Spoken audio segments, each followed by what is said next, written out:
네, 여러분 안녕하세요. 오늘 아침 글로벌 증시 브리핑 진행의 장유진입니다.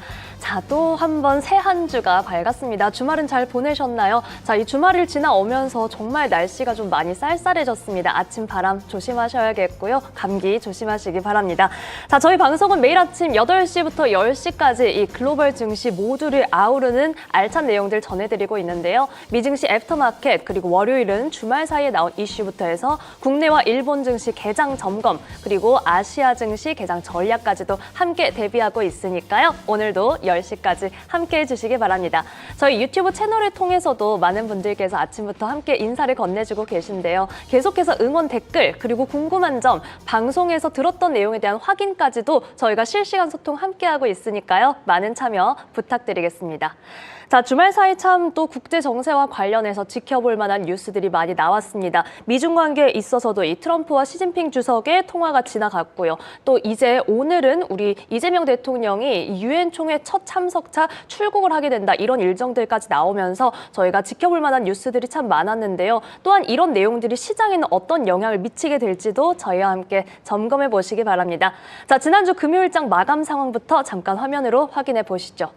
네, 3대 지수는 다시 한번 FOMC의 이 훈훈한 분위기를 이어가면서 상승세로 마감을 했습니다. 특히나 나스닥이 0.72% 오름세, 기술주가 좀 탄력받는 흐름을 보여줬는데요. 이를 비롯해서 시장은 어디에 어떻게 반응을 했고 또한 기업들은 어떤 이슈를 내놨는지 좀 더 꼼꼼한 내용들 함께 체크해 보시죠. 오늘도 두 사람 새벽 요정과 함께합니다. 김예림, 오은비 아나운서 모셨습니다. 안녕하세요. 네, 안녕하세요. 두 분 주말 잘 보내셨나요? 네, 전 잘 보냈습니다. 잘 보내셨나요? 전 드라마만 봤어요. 아, 드라마. 그때 네. 말했던 중국 드라마인가요? 맞습니다. 아, 정말 좀 관련주에 관심을 가져야 되지 않을까 싶을 정도로 우리 아주 은비 열렬하죠. 아나운서가 아주 애정을 갖고 있어요. 네. 그리고 또 한국 드라마도 봤어요. 그 유튜브를 통해서 봤는데요. 그 있잖아요. 요약본. 아, 얘기해도 되나요? 네. 요약본으로 봤어요. 유명한 채널에서 하는 요약본으로. 폭군의 셰프. 폭군의 셰프. 저도 폭군의 셰프 보느라 어제 11시에 자가지고 지금 너무 졸려요. 요즘 인기가 대단하더라고요. 네, 너무 재밌어요. 폭군의 셰프 관련주를 봐야 될 것 같아요, 이제는. 이렇게 국내 시장에 대한 투자 포인트까지 저희 실생활에서 한번 포착해봤습니다. 아, 주말 사이에 사실 뭐 이렇게 두 분 충전도 잘 하셨고 그런 만큼 또 뉴스들도 또 많이 나와서 네, 맞아요. 아, 맞아요. 월요일부터 참 바쁘게 출발하겠구나 싶었는데 또 오늘도 가장 친절하고 꼼꼼한 우리 김예림 아나운서와 저희 금요일장 리뷰 확실하게 해드리겠습니다. 시장 어땠나요? 네, 미국 증시 마감 시황 바로 전해드리겠습니다. 전일장 미국 증시 일제히 상승 마감했습니다. 그 어느 때보다 기대를 모았던 FOMC 주간이 마무리가 됐죠. 마침내 금리나 사이클이 재개되면서 미국 증시는 따뜻한 분위기를 이어갔는데요. 여기에 더해서 트럼프 대통령과 시진핑 주석이 다음 달 우리나라 경주에서 열리는 에이펙 정상회의에서 만나기로 한 점도 상승 모멘텀이 될 수 있었습니다. 이렇게 미중 무역 전쟁에 대한 경계감도 좀 덜어내면서 이날 3대 지수 모두 사상 최고치를 다시 한번 기록했는데요. 네. 러셀 2000 지수의 경우에는 장중 사상 최고치를 경신하긴 했지만 차익 실현 매물이 출회되면서 0.77% 하락 마감했습니다. 이날은 또 옵션 만기일 새마녀의 날이기도 했죠. 블룸버그에 따르면 지난 금요일장은 2008년 데이터를 집계하기 시작한 이후 거래량이 세 번째로 가장 활발한 하루이기도 했는데요. 네. 한편 이날 미국의 국채금리는 다시 한번 오르막길을 걸었습니다. 올해 금리가 추가로 2번 더 내릴 거라는 관측에도 불구하고 성명문과 파월 의장의 발언을 해석하는 과정에서 아직도 의견이 분분하기 때문인데요. 웰스파고에서는 연준에서 GDP와 인플레이션 전망치를 상향 조정한 게 그 이유라 보고 있고요. 일각에서는 영국과 프랑스의 재정 우려에 따라 유럽 주요국들의 국채금리가 급등한 것도 영향을 준다고 분석하고 있습니다. 이날 10년물 국채금리는 4.13%에 거래됐고요. 2년물 국채금리는 3.57%의 거래를 마무리했습니다. 미국 달러화도 막상 금리가 내린 후에는 연일 상승폭을 더해가고 있는데요. 이날은 또 영국의 재정 우려가 다시금 고개를 들면서 파운드화가 빠른 속도로 낙폭을 좀 키워갔습니다. 영국 통계청에 따르면 영국 정부는 올해 4월부터 8월까지 우리 돈 약 158조 원을 차입했는데 당초 예상치보다 훨씬 뛰어넘었고요. 이 소식에 달러화로 수요가 좀 더 몰리기도 했습니다. 이날 N달러 환율은 147엔 후반에 거래됐고요. 원달러 환율도 달러가 좀 올라주면서 1,397원까지 올라왔습니다. 금선물은 주간 기준으로 5주 연속 상승하고 있습니다.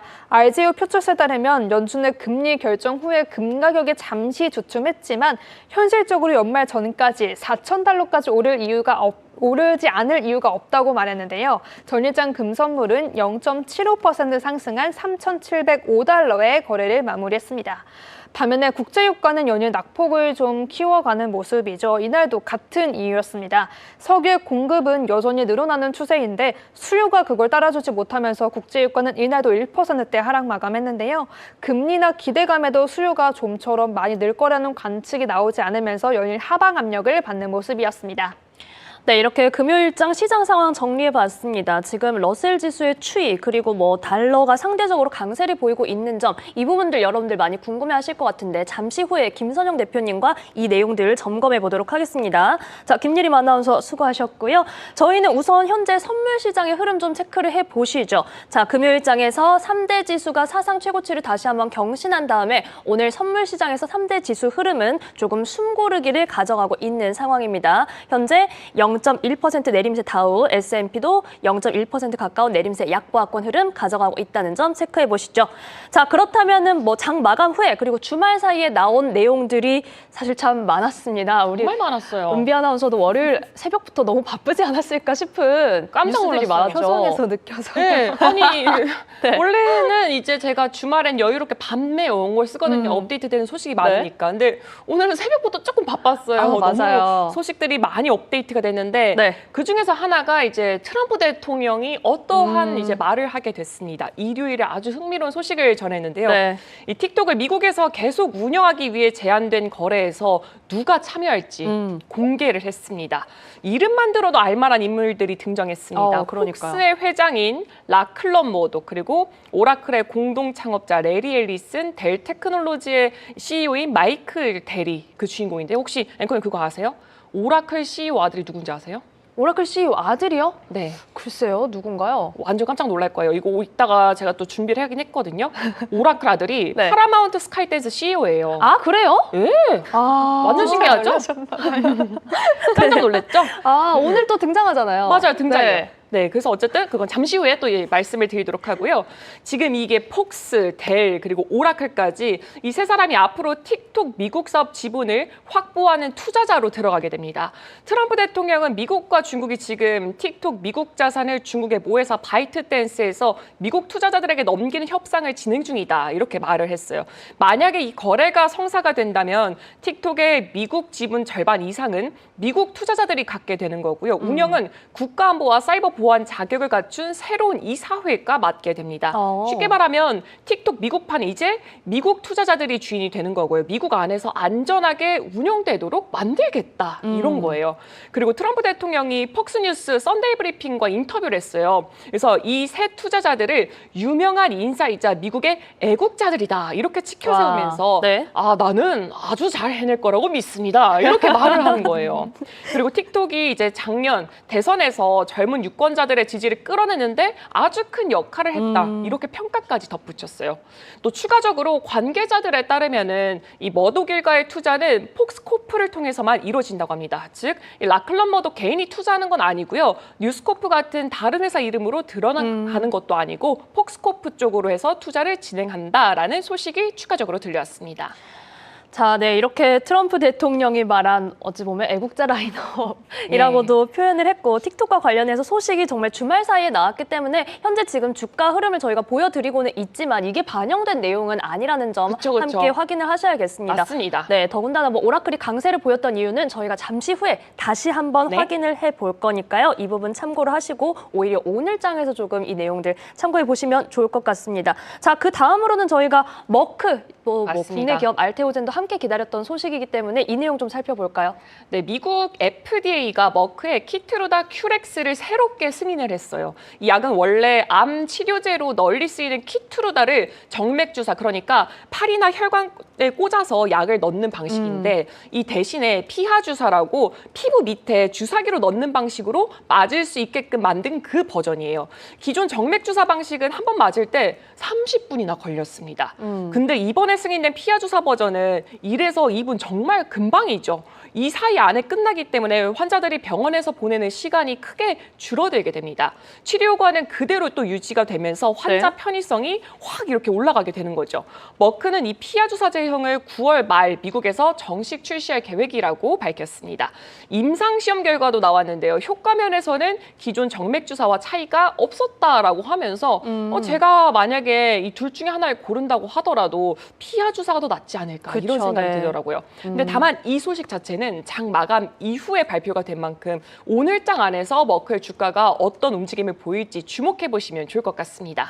네, 이렇게 머크 소식까지 살펴봤습니다. 오늘장 정말 움직임이 좀 궁금해지고 더불어서 알테오젠도 함께 국내 장에서도 확인을 해보시면 좋을 것 같습니다. 자, 이렇게 저희는 주말 사이 나온 이슈 체크해봤고요. 이번에는 또 여러분들이 사랑해주시는 코너입니다. 글로벌 맞습니다. 아이비들이 주목한 종목.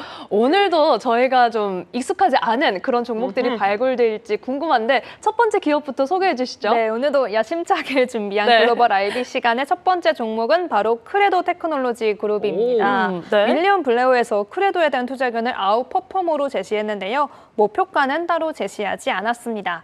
크레도는 쉽게 말해서 데이터 센터 안에서 고속도로를 깔아주는 기업이다 이렇게 보시면 되는데요. AI를 쓸 때 정말 수많은 데이터가 오고 가잖아요. 네. 이걸 끊기지 않고 빠르게 전달해주는 역할을 한다고 보시면 될 것 같습니다.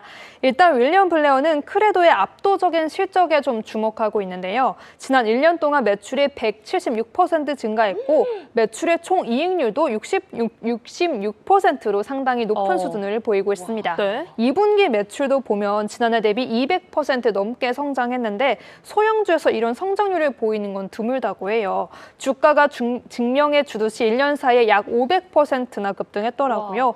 윌리엄 블레어는 크레도의 주력 사업도 눈여겨보고 있는데요. 크레도의 주력 사업은 이더넷 AEC인데 이게 액티브 일렉트릭 케이블이거든요. 데이터 센터 안에서 쓰는 USB 선이라 보시면 되는데 네. 이 케이블 안에 작은 칩을 넣어서 빠른 속도로 멀리 있는 곳까지 데이터를 전송해주고 있습니다. 이 이더넷 AEC가 2026 회계연도 매출의 88%를 차지할 예정이라고 하는데요. 네. 여기에 또 도브랑 라크 DSP 칩이라고 있는데 전기가 아니라 빛으로 데이터를 주고받는 기술이고요. 또 데이터가 전송될 때 흐려지거나 왜곡되지 않도록 이걸 깨끗하게 정리해주는 데이터 필터 기능도 아주 각광받고 있다고 합니다. 그렇다 보니 엔비디아나 AMD 등 이 데이터를 빠르게 처리해야 하는 고객들에게 수요가 끊이질 않은 거죠. 이렇게 엔비디아랑 AMD는 물론이고 마이크로소프트, 아마존, XA에까지 글로벌 빅테크 기업들을 고객사로 둔 것도 큰 장점인데요.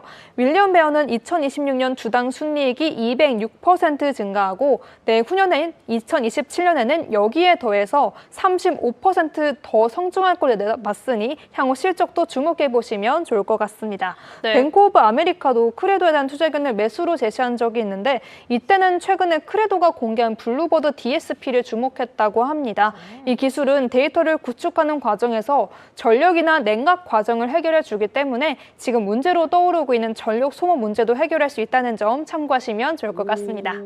첫 번째 종목은 크레도 테크놀로지 그룹 살펴봤습니다. 지금 여러분들이 보시는 화면에 그런데 뭐 정규장에서는 주가가 조금 내렸네라고 하실 수도 있는데 이 차트를 전체적으로 보면 정말 최근에 주가가 네, 좀 맞아요. 고공행진을 했더라고요. 그래서 잠깐 뭐 숨고르기를 했던 것이지 정말 이 뛰어난 흐름을 최근에도 보여주고 있고요. 이 데이터 센터 안에 고속도로를 깔아준다라는 표현이 정말 귀에 쏙 박히는 그런 설명이었습니다. 자, 이렇게 첫 번째 종목 크레도 테크놀로지 그룹 살펴봤고요. 두 번째는 그래도 이름에서 좀 확실히 유추가 가능한 것 같아요. 네, 이번에는 기업 이름에서 어떤 기업인지 좀 생각해 볼 수 있는데요. 다음으로 준비한 글로벌 IB 종목은 바로 웨이스트 매니지먼트입니다. 말 그대로 쓰레기를 관리하는 기업인데요.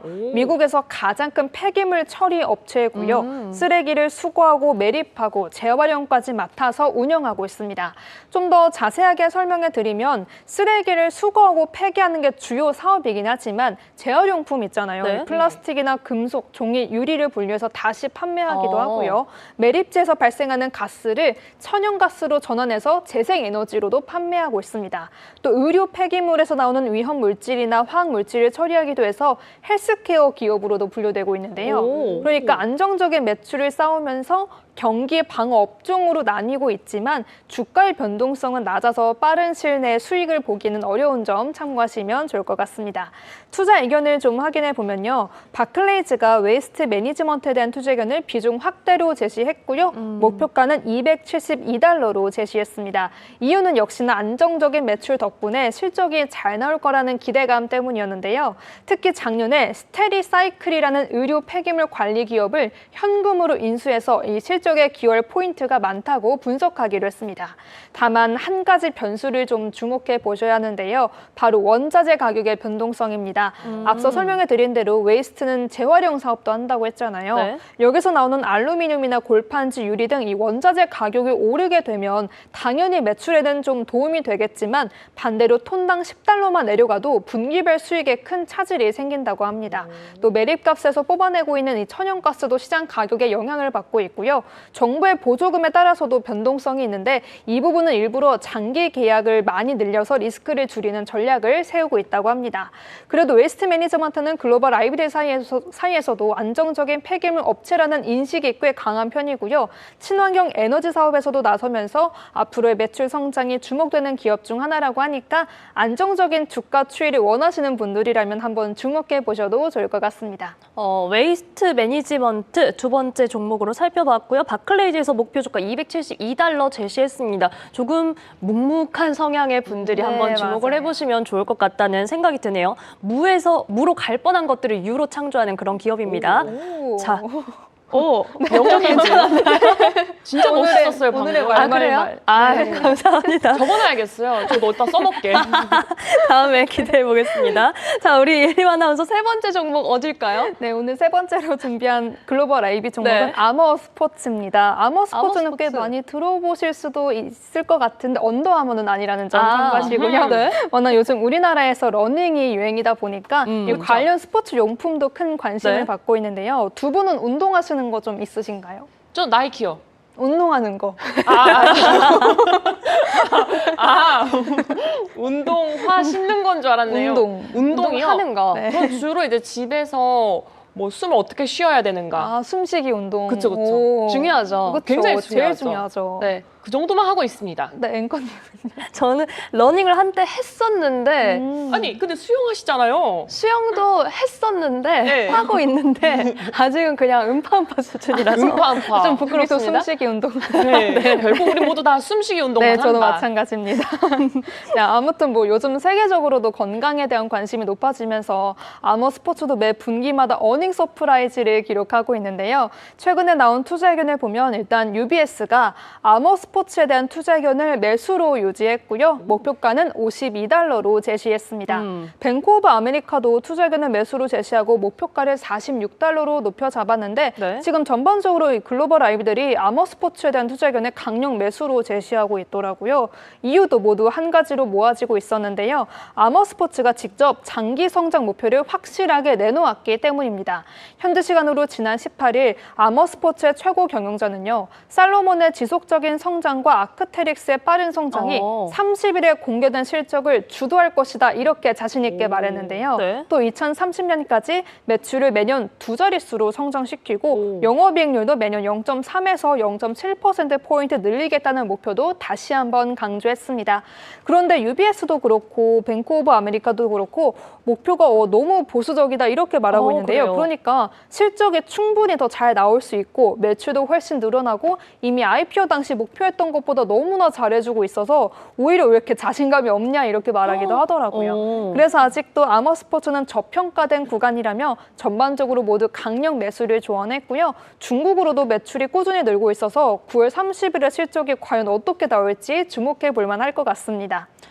네, 세 번째 종목 아머 스포츠 지금 채팅창에서도 AR, MOR로 검색하는데 안 나와서 뭔가 했네요 라고 하시는데 저희도 순간 언더아머랑 좀 착각을 네, 하긴 맞아요. 했습니다. 처음에 AMER이어서 아머 스포츠고 살로몬과 아크테릭스 사실 한 근 3년, 근 2년 된가요? 뭐 등산하는 분들한테 아크테릭스 네, 엄청 떠오르고 맞아요. 살로몬도 러닝하는 분들한테 엄청 떠오르고 그런 추세를 좀 생각하면 거기에 앞으로 좀 더 너네는 눈높이를 높여도 된다라는 평가까지 받았다고 하니까 목표 주가 46달러에서 52달러 제시됐다는 점 저희는 체크해 보겠습니다. 자, 아머 스포츠까지 만나봤고요. 오늘 웨이스트 매니지먼트 그리고 크레노 테크놀로지 크레도 테크놀로지까지도 저희가 첫 번째 종목으로까지 만나봤습니다. 자, 김예림 아나운서 오늘도 종목 발굴에 수고하셨고요. 감사합니다. 이번에는 저희 메가캡 특징주 이야기 살펴보겠습니다. 네. 아, 영국은 엔비디아가 거의 산타처럼 느껴지지 않을까 그러니까 말입니다. 싶을 정도로 많은 선물 보따리를 좀 들고 갔었더라고요. 네, 제가 뭐 지난주에도 영국 모 기업에 투자한다, 뭐 기업에 투자한다 맞아요. 했는데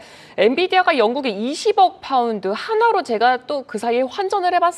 우리 돈으로는 약 3조 7,704억 원 규모를 아. 투자하겠다고 발표했어요. 네. 그 목적은 영국의 인공지능 산업을 키우기 위해서인데요. 여기에는 스타트업 지원과 벤처 캐피탈과의 협력까지 포함이 되어 있습니다. 젠슨항 CEO가 런던 행사를 갔어요. 여기에서 자율주행 기업 웨이브와 옥사, 레볼루트, 폴리 AI, 베이스캠프 리서치 같은 회사들을 지원하겠다라고 밝힌 거예요. 이와 관련해서 웨이브는 지난주 현지 시간으로 목요일이니까 제가 금요일 날 말씀을 드렸었어요. 네. 엔비디아가 자사 AI 모델 개발을 더 빠르게 진행할 수 있도록 5억 달러 투자를 검토하고 있다라고 직접 말을 했습니다. 또 황 CEO는 수요일 기자회견에서 영국의 AI 데이터 센터 회사 엔스케일에 5억 파운드를 지분 투자할 계획까지 내놨습니다. 여기서 지분 투자는 회사의 주식을 일부를 사서 그 회사의 주인이자 파트너가 되는 그런 투자 방식이에요. 엔비디아는 이번 20억 파운드 전액을 자기 자금으로 집행을 하겠다고 강조를 했어요. 외부에서 돈을 끌어오는 게 아니라 자체 자금으로 영국 AI 산업을 직접 키우겠다라는 의미를 땅 하고 발표를 하게 된 거죠.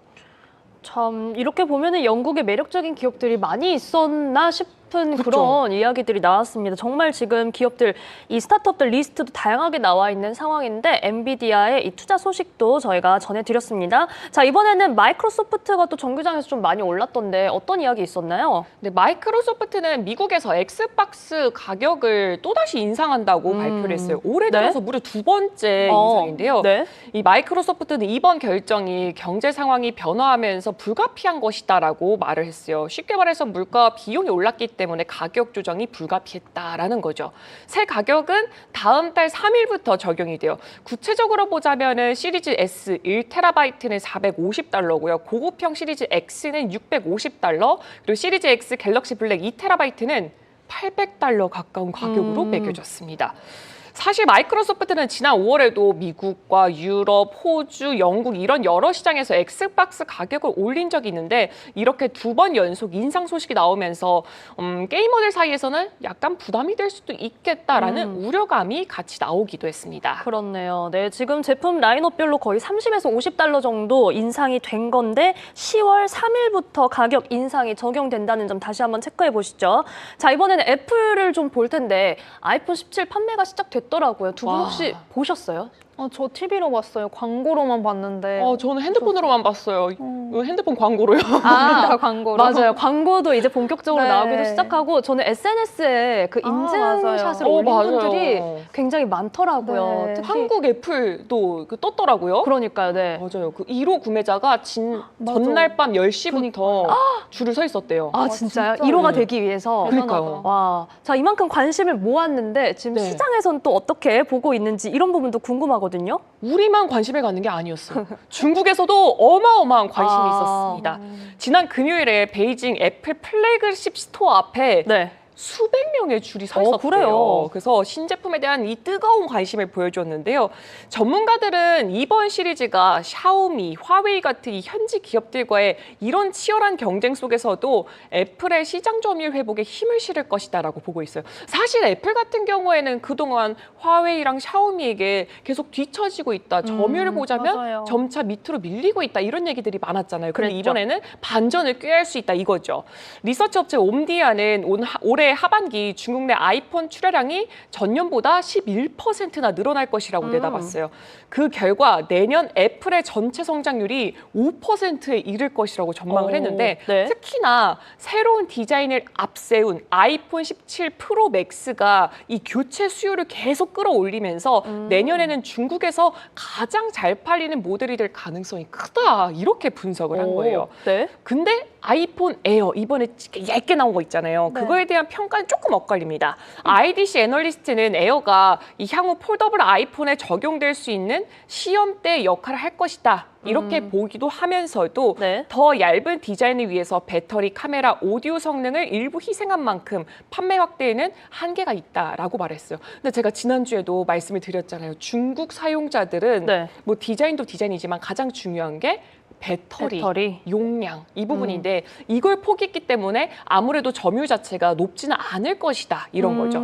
그리고 또 다른 애플 소식이 있습니다. 아주 긍정적인 소식이에요. 네. 애플이 사전 주문이 워낙 강하기 때문에 주요 공급 업체들에게 엔트리 모델인 아이폰 17 생산을 최소 30% 늘려달라고 한 거예요. 와, 엄청나죠? 그리고 중국의 조립업체인 럭스쉐어 프리시전에도 일일 생산량을 무려 40%나 늘려달라. 이렇게 말을 했습니다. 어마어마한 뉴스가 있었어요. 사실 아이폰 17 딱 처음 나왔을 때만 해도 기대보다 좀 약한가 이런 반응도 일부 있기는 했잖아요. 떨어졌었잖아요. 네. 맞아요. 그랬는데 지금 실제로는 어쨌든 좋은 반응으로 출발을 하는 것 같고 이번에 오렌지 컬러가 나와서 조금 의아하다 싶은 생각도 있었는데 맞아요. 중국에서는 좋아해 줄까 이런 마음이 들기도 하는 그런 이야기였어요. 약간 붉은 계열이니까 좋아하지 않을까요? 그럴 것 같다는 생각이 네. 문득 드네요. 네. 약간. 자, 애플이 정규장에서 3%대나 탄력을 보이면서 아이폰 17에 대한 기대감을 가져가고 있는 상황입니다. 자, 다음으로는 알파벳을 좀 볼 텐데 두 분은 이 AI 툴 혹시 어떤 거 사용하시나요? 저는 GPT도 쓰고 제미나이도 잘 쓰고 아, 있어요. 같이 제미나이도 잘 꽤 쓰시는구나. 괜찮더라고요. 네. 그렇죠. 저도 GPT는 좀 쓰는데 아무래도 제미나이가 좀 더 우위를 점하지 않을까? 네. 라는 생각이 들고 있습니다. 지금 눈빛이 굉장히 빛나기 시작했는데 제미나이가 좀 어떻게 영역을 확장하고 있는지 전해주시죠. 맞습니다. 네. 예, 구글 소식을 알려고 제가 제미나이를 조금 더 어필을 했는데요. 네. 구글이 크롬 브라우저에 인공지능 제미나이를 드디어 본격 적용합니다.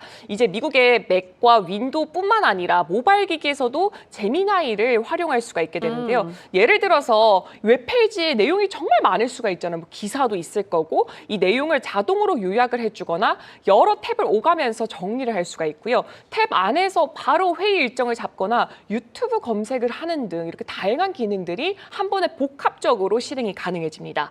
구글은 여기에 끝나지 않습니다. 에이전틱 AI라는 기능도 새롭게 선보였는데요. 에이전틱 AI는 사용자가 직접 하나하나 명령하지 않아도 AI가 스스로 판단을 해요. 완전 사람이죠. 그래서 일을 대신 처리해 줄 수 있는 파격적인 기술입니다. 쉽게 말해서 미용실 예약 너무 귀찮죠. 장보기 주문 같이 이렇게 구체적으로 일상 업무를 제미나이 에이전트에게 맡길 수 있도록 맞춤형 서비스를 만들게 되는 겁니다. 그렇다면 일상이 정말 너무나도 편해질 것 같아요. 그러게요. 네, 그리고 또 구글에 있어서는 또 다른 소식이 하나 더 있는데요. 네. 최근에는 제가 또 이슈로도 계속 말씀을 드렸던 게 이후로부터 30억 유로의 벌금을 부과받았었잖아요. 근데 그 뒤에 광고 기술 사업을 어떻게 바꿀지 그 계획을 제출해야 되는 이 상황인데요. EU가 정한 기한에 맞춰서 11월 초까지 변경안을 내놓을 예정이라고 밝혔어요. 근데 다만 이 업계 관계자들에 따르면은 이번 제안에는 애드매니저 이제 광고를 사고 팔고 하는 그 관리하는 플랫폼 이죠. 이것에 대한 완전 매각은 포함되지 않을 것이다라고 전해졌습니다. 네, 이렇게 알파벳 정규장에서는 1%대 강세 보였는데 정말 이제 비서와 같은 AI로 좀 뭔가 발전이 향해 가고 있지 않나 이런 그러니까요. 생각이 드는 내용이었습니다. 자, 이번에는 테슬라 살펴보시죠. 테슬라는 또 한 번 탄력을 받았더라고요. 아, 엄청난 탄력이었죠. 네. M7의 주인공이 아니었을까라는 저만의 생각. 베어드가 이 테슬라의 목표 주가를 기존에가 $320였어요. 네. 근데 무려 548달러로 71%나 상향 조정을 했고요. 네? 투자 의견도 우와. 원래는 보유였는데 매수로 한 단계 더 업그레이드를 했습니다. 이 최근에 상반기 글로벌 판매가 13%나 줄어들면서 자동차 사업은 다소 주춤했는데 애널리스트들은 앞으로 로보택시의 서비스가 확대될 것, 휴머노이드 로봇 옵티머스 그리고 에너지 저장 사업 성장이 테슬라의 새로운 성장 동력이 될 것이다라고 발표한 거예요. 특히나 이 테슬라를 물리적 AI 선두주자라고 꼽으면서 자율주행차와 로봇 분야에서의 성장성을 굉장히 크게 강조를 했어요. 여기서 물리적 AI는 뭐 단순히 소프트웨어 안에서 작동하는 AI가 아니라 실제 자동차나 로봇 같은 기계와 결합해서 현실에서 움직이고 작동하는 인공지능을 의미합니다. 이에 따라서 새 목표가는 2029년 추정 에비타의 63배 수준으로 책정됐어요. 이 에비타 같은 거는 뭐 세금, 이자, 감가상각비 등을 빼기 전에 영업이익 지표인데 기업의 현금 창출력을 가늠할 때 자주 쓰이는 지표잖아요. 근데 네. 여기서 63배라는 숫자는 테슬라의 미래 성장성을 얼마나 크게 쳐주는지 그 평가를 했다라고 보시면 될 것 같아요. 그리고 또 테슬라가 호재가 또 떴습니다. 애리조나주에서 자율주행 로봇택시를 시험 운행할 수 있는 허가까지 받게 된 거예요. 다만 지금은 초기 단계라서 안전 요원이 동승한 상태로 운행이 이뤄지고요. 일단 테슬라는 지난 6월 허가를 신청을 했고 이번 시험은 피닉스 대도시권을 중심으로 운영이 될 예정이라고 밝혔습니다. 네, 해당 소식들 전하면서 테슬라가 정규장에서 2%대 탄력을 받았습니다. 아, 정말 뭐 테슬라 이제는 키워드가 확실히 바뀌어간다라는 게 느껴지는 순간이었고 목표 주가도 굉장히 높아져서 정말 진심으로 좀 깜짝 놀라기도. 깜짝 놀랐어요. 네, 그러니까요. 자, 여기 채팅에 불사한자님께서 앞서 저희가 에이전틱 AI 말씀드렸는데 네. AI가 출근 준비도 알아서 척척해주면 좋겠어요. 아, 그동안 편하게 누워서 글로벌 증시 브리핑 시청하게라고. 너무 좋죠. 따뜻한 채팅을 또 남겨주셨습니다. 오늘 좀 시간이 빨리 가네요. 벌써 메가캡 특징주 마지막으로 저희가 오라클이 주가가 이렇게 올랐던 이유 맞습니다. 살펴봐야 할 타이밍입니다. 사실 좀 빨리 말했어요. 제가 오라클 하고 싶어가지고. 네. 오라클이 어마어마한 소식들이 많아요. 지금 틱톡으로도 지난주 계속 이슈가 그러니까요. 됐었고 오라클이 메타와 약 200억 달러 규모의 클라우드 컴퓨팅 계약을 논의 중이다라는 소식이 나왔습니다. 쉽게 말해서 메타가 인공지능에 돌리는 데 필요한 이 컴퓨터 서버 공간을 오라클에서 빌려 쓰는 협력 관계를 맺을 수 있다는 건데요. 만약에 이 계약이 실제로 체결이 되면 오라클은 메타가 인공지능을 공부시키고 또 사람들에게 실제 서비스를 내보내는 그 과정에서 필요하게 되는 엄청난 컴퓨터 계산 능력을 제공을 하게 되는 겁니다. 어마어마하죠. 근데 여기에 또 하나 더 소식이 있는 게 네. 제가 애프터마켓에서 틱톡과 관련된 이야기를 말씀드렸잖아요. 네. 틱톡과 관련된 소식을 조금 더 구체적으로 볼 필요가 있습니다.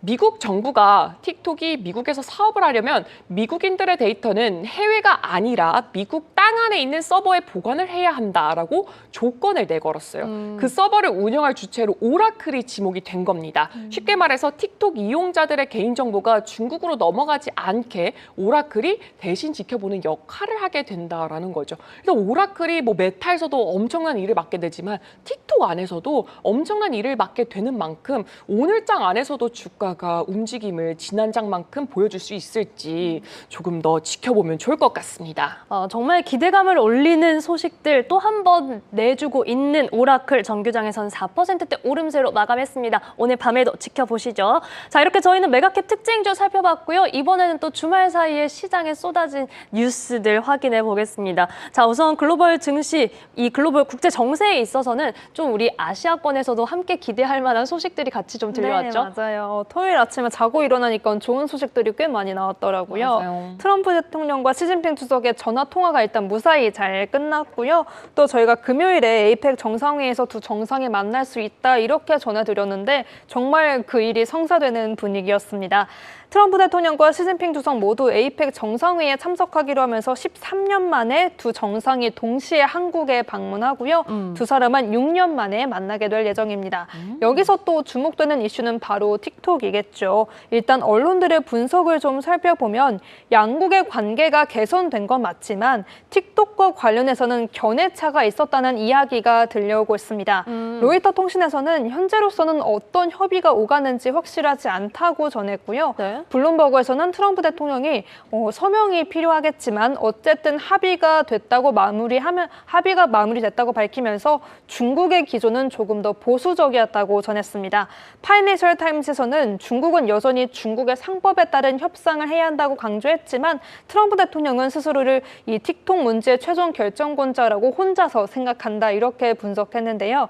일단 주말 사이에 나온 백악관의 대변인이죠. 캐롤라인 레빗에 따르면 미국은 이번 합의가 100% 이루어졌다고 확신한다. 이제 그 합의에 서명만 하면 된다고 말하고 있습니다.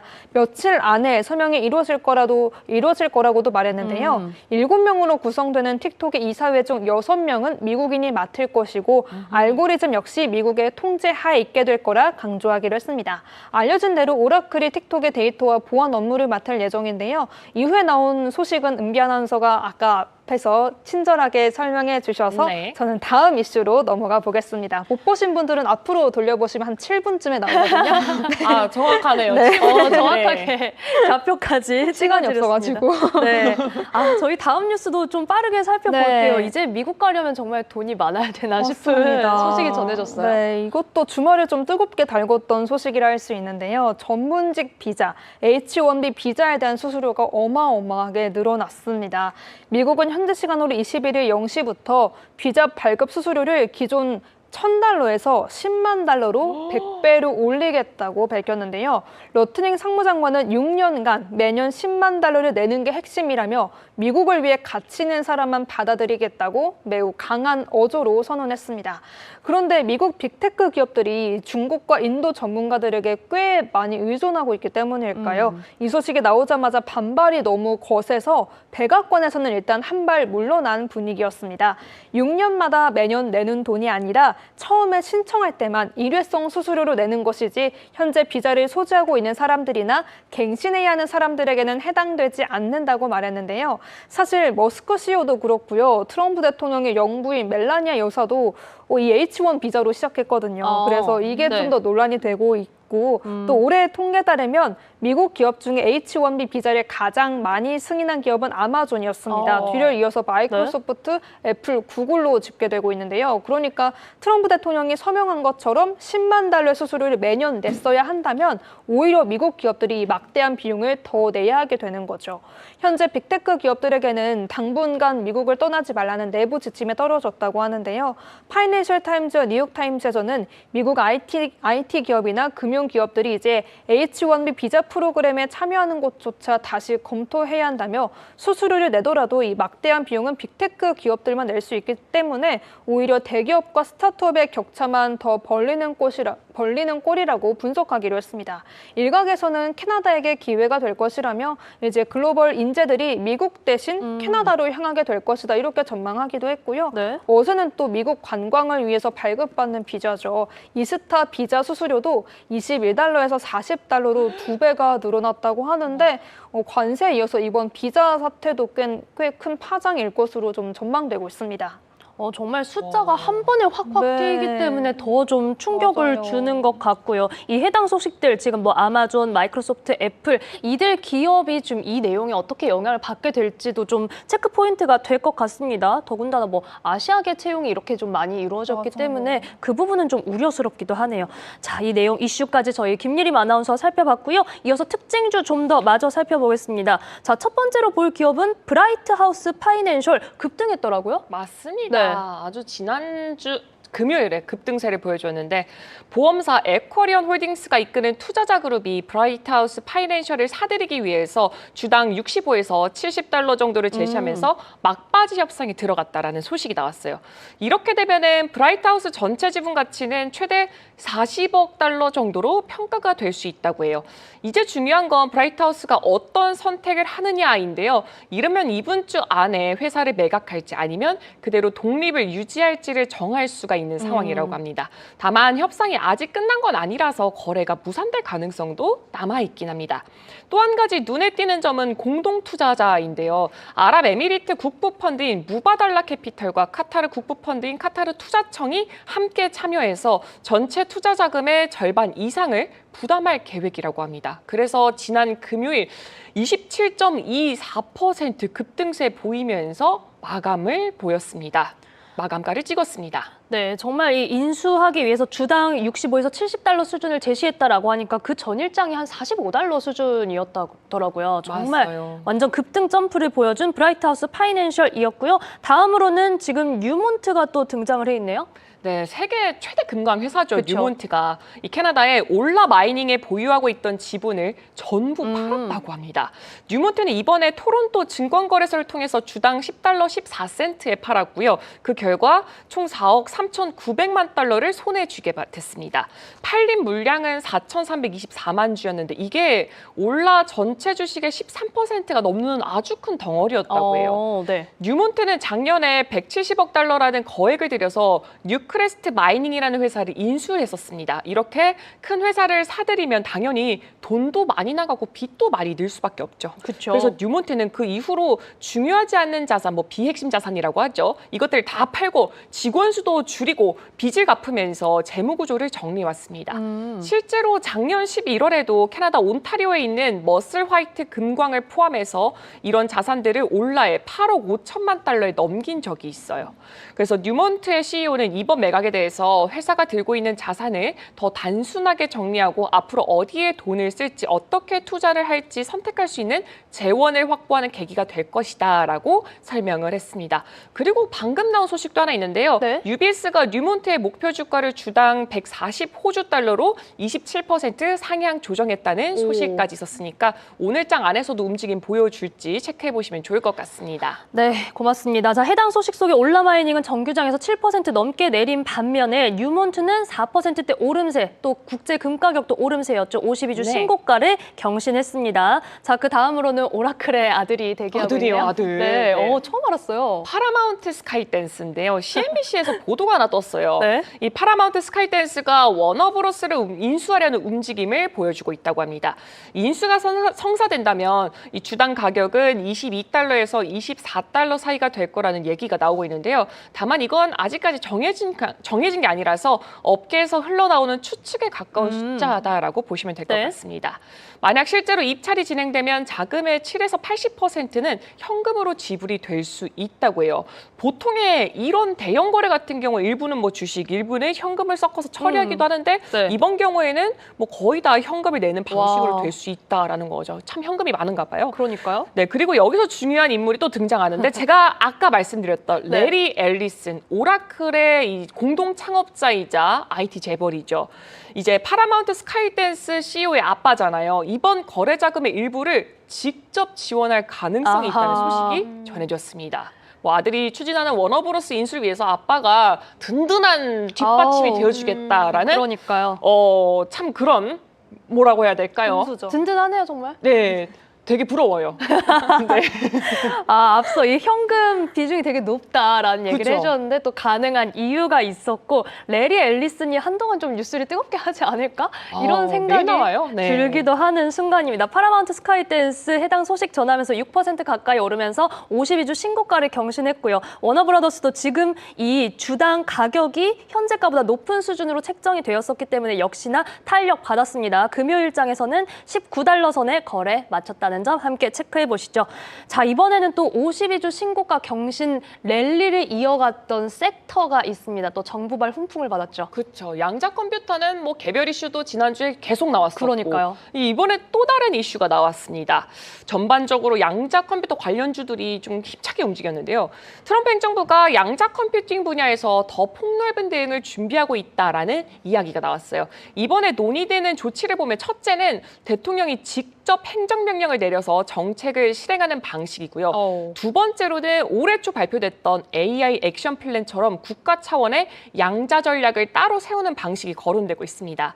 아직 정확한 발표 일정은 없는데 백악관이 실질적이고 과감한 조치를 강조를 했거든요. 그래서 단순한 선언이 아니라 이제는 실제 행동으로 옮길 의지가 굉장히 크다. 그러니까 실제로 될 가능성이 매우 크다라는 거죠. 그래서 이 소식이 전해지자마자 주식시장이 바로 뜨겁게 반응했습니다. 양자 컴퓨팅 관련주가 일제히 급등했는데요. 아이온큐가 약 5% 올라갔고요. 리게티 컴퓨팅은 무려 15%나 뛰었습니다. D-Wave 퀀텀도 12%대 보여줬고요. 퀀텀 컴퓨팅은 26% 이상 폭등을 하면서 양자 컴퓨터 뭐 4대 관련주 뭐 이렇게 뽑잖아요. 그쵸. 전부 다 오름세 크게 보여줬는데 지금 리게티가 보니까 시간 외에서는 아주 소폭에 빠진 흐름을 보여주고 있기 때문에 이 부분도 함께 체크해 보시면 좋을 것 같습니다. 와, 정말 지금 보여드리는 화면에 노란 띠로 52주 신고가 경신했다. 이들 종목에 모두 붙어 있는 그런 상황입니다. 정말 엄청난 기세를 지난주 내내 좀 보여주고 있는 양자 컴퓨터 관련주까지 살펴봤습니다. 오늘 좀 정말 시간이 정말 빠르게 간 맞아요. 느낌이 드는데 순식간에 끝나버렸어요. 아, 벌써 두 분과 함께한 코너가 이제 네. 마무리할 때가 됐습니다. 저희는 이제 이 미증시 실제 미국에서 현지 연결해서 이슈 들어볼 거고요. 두 분 우선 수고하셨습니다. 네, 고생하셨습니다. 네, 저희는 이번에는 매주 월요일에 이 미국 현지에서는 현재 이런 사회적, 국제적 이슈들 어떻게 바라보고 있는지 들어보는 시간 가질 텐데요. 오늘은 뉴욕 K라디오 이하의 뉴스 팀장님 연결합니다. 팀장님 안녕하세요. 네, 안녕하세요. 네, 팀장님 반갑습니다. 자, 주말 사이에 또 그리고 지난주부터 정말 여러 가지 뉴스가 쏟아졌는데요. 우선은 트럼프 대통령과 영국의 스타머 총리가 정말 미국의 이 선물 보따리를 풀면서 성공적으로 좀 회담을 마무리 지었습니다. 그런데 반면에 오늘 새벽에 이 팔레스타인을 국가로 승인한다라는 영국의 또 입장이 나오기도 했더라고요. 현재 지금 매체들은 어떻게 평가를 하고 있나요? 네, 이스라엘과 팔레스타인 전쟁이 1948년부터 시작이 됐는데요. 이 1948년 이스라엘 건국한 이후부터 이 아랍 국가들과의 전쟁이 이어져 오고 있습니다. 최근에는 벌써 2년이 다 돼가는데요. 2023년 10월 7일에 하마스가 이스라엘을 계속 공격하면서 전쟁이 발발했습니다. 이스라엘은 가자 지구에 대한 대규모 공습과 보복을 이어갔는데요. 특히 이번 주에 제가 있는 이곳 뉴욕에서는 큰 행사가 예정돼 있습니다. 바로 세계 각국 정상들이 모여서 국제 현안을 논의하는 UN 총회 5위급 회기가 이번 주에 뉴욕 UN 본부에서 개막합니다. 팔레스타인 가자 지구를 비롯해서 우크라이나 등 세계 곳곳에서 이어지고 있는 무력 충돌, 또 전쟁을 두고 속출하고 있는 참상이 지속되고 있는 것 가운데 국제 현안을 둘러싸고 치열한 외교전이 벌어질 것으로 예상됩니다. UN 총회는 23일 화요일부터 29일 다음 주 월요일까지 뉴욕 UN 수영회장에서 193개의 회원국들이 함께 모여서 일반 소위를 여는데요. 특히 대집권주의 처음으로 UN 총회 연설에 나서는 트럼프 대통령이 어떤 발언을 할지 이목이 집중되고 있습니다. 트럼프 대통령은 23일 화요일 오전 루이스 이나시오 룰라 다시우바 브라질 대통령에 이어서 UN 회원국 정상 가운데서는 두 번째로 기조 연설자로 나설 예정입니다. 이재명 대통령도 첫날인 23일 화요일에 기조 연설을 통해서 대한민국 민주주의에 대해서 또 글로벌 현안에 대해서 한국 정부의 비전을 제시할 것으로 알려졌습니다. 또 유엔 총회에 앞서서 22일 월요일에는 뉴욕에서 이재명 대통령이 동포 간담회에도 참석할 것으로 알려지고 있습니다. 이번 유엔 총회 개막에 앞서서 현재까지 151개국이 팔레스타인을 국가로 승인하겠다고 밝히고 나선 상태입니다. 총 193개의 유엔 회원국 가운데 151개가 약 78%인데요. 팔레스타인을 국가로 인정하자라고 주장하고 있습니다. 특히 G7 국가 가운데 미국과 일본, 독일, 영국, 프랑스, 이탈리아, 캐나다 이렇게 7개국 가운데 캐나다와 영국이 팔레스타인을 국가로 선언하겠다고 동참을 하면서 이 두 국가 해법 논의가 새로운 국면을 맞고 있습니다. 마크 카니 캐나다 총리는 팔레스타인 국가 인정은 하마스를 보상하는 게 아니라 평화로운 공존을 위한 국제적인 공조다라고 강조했고요. 키어 스타머 영국 총리도 하마스에는 미래도 또 정부의 역할도 없다. 팔레스타인 승인과 동시에 하마스 제재 강화를 지시할 것이다라고 밝혔습니다. 하지만 트럼프 대통령은 이에는 의견이 다르다고 밝히면서 이견을 보였습니다. 트럼프 행정부는 이스라엘과 팔레스타인이 직접 협상을 통해서 영토 문제를 매듭짓고 난 뒤에야 국가로 인정할 수 있다라는 입장인데요. 이 한마디로 두 나라의 싸움에 당사자들의 합의 없이 국제사회가 일방적으로 개입을 한다면 팔레스타인이 국가로 인정될 경우에 팔레스타인은 이스라엘과 타협하기보다는 다른 나라에 의지할 것이다라는 입장 때문인 것으로 알려집니다. 이에 대해 로이터 통신은 트럼프와 스타머가 중동의 평화가 필요하다는 데는 공감을 했지만 해법에 있어서 온도차를 보였다라고 분석을 했고요. 스타머 총리는 더 이상 가자 지구의 상황을 용납할 수 없고 평화를 위해 개입해야 한다는 입장이지만 미국은 팔레스타인 국가 인정에 부정적이며 또 영국과는 입장차를 드러냈다라고 평가했습니다. 네, 이렇게 최근의 이슈 팔레스타인을 두고 미국과 영국 사이의 갈등 그리고 유엔 총회 일정까지도 함께 짚어주셨습니다. 자, 이번엔 시장을 좀 살펴볼게요. 지금 S&P 500이 금요일장에서 6,600선에 마감을 했는데 7,500 가능성까지 얘기가 나오더라고요. 네, 그렇습니다. 지난주에 연결했을 때 이 FOMC에서 기준금리를 0.25%포인트 내릴 가능성이 93% 이상이다라고 말씀을 드렸는데요. 실제로 지난 17일 수요일에 연준이 금리 인하를 결정했습니다. FOMC에서 파월 의장을 포함한 11명이 0.25%포인트 금리 인하의 표를 던졌습니다. 또 트럼프 총성파인 스티븐 마이런 백악관 국가경제자문위원장만 유일하게 0.5%포인트 빅컷의 투표를 줍니다. 금리를 내린다는 건 돈을 푼다는 의미죠. 금리가 높아지면 돈을 은행에 묶어두는 사람이 많아지겠지만 금리를 내리면 굳이 돈을 묶어두려 하지 않겠죠. 주식시장에는 토대로 작용하고 있습니다. 긍정적인 투자 심리가 이어지면서 지난주 뉴욕 증시는 목요일과 금요일 이틀 연속 3대 지수가 모두 종가 기준 최고치를 경신했습니다. 최근 월가에서는 금리 인하와 동시에 경기 침체가 없이 증시가 상승 모멘텀을 이어갈 수 있다는 낙관론이 제기되고 있습니다. 투자 전문가인 산지브 사르마는 미국의 중산층의 가처분 소득 증가에 주목하면서 S&P 500 지수가 2025년 말까지 7,500선에 도달할 수 있다는 전망을 내놨습니다. S&P 500 지수 금요일 종가가 6,664입니다. 연말까지 3개월 조금 넘게 남은 시점에서 12에서 13%의 지수 상승을 전망하고 있는 건데요. 다만 이런 낙관론과는 별개로 일부 투자은행들은 이 과열된 시장에 대한 경고도 함께 내놓고 있습니다. 예를 들어서 스티펠 소속 베리 델피넌 전략가는요. 현재 랠리가 과거의 거품 붕괴 패턴을 닮아 있다며 단기적으로는 S&P 500이 6,000선까지도 상승할 수 있지만 2026년 중반까지는 4,800선으로 다시 되돌아갈 수 있다는 물적인 시각도 제시했습니다. 네, 이렇게 시장에 대한 미국 현재 시각까지도 살펴봤습니다. 자, 한편 이 찰리 커크 암살 사건 관련해서는 계속해서 좀 이야기들이 흘러가는 것 같아요. 가중살인 등의 혐의로 기소됐다라는 얘기도 나오고 지미 커멜 라이브 관련된 논란도 좀 있었죠. 네, 맞습니다. 지금 한 30분 전에 찰리 커크 추모식이 끝났습니다. 현지 시간으로 30분 전까지 한 4시간 가까이 추모식이 이어졌는데요.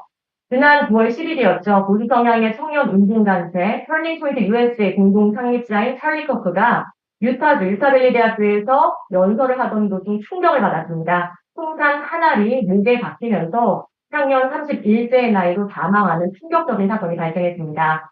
커크는 1993년생으로 다음 달 10월 14일이 39번째 생일이었는데요. 아내인 에리카 컬크와 3살 된 딸 그리고 1살짜리 아들을 두고 세상을 먼저 떠났습니다.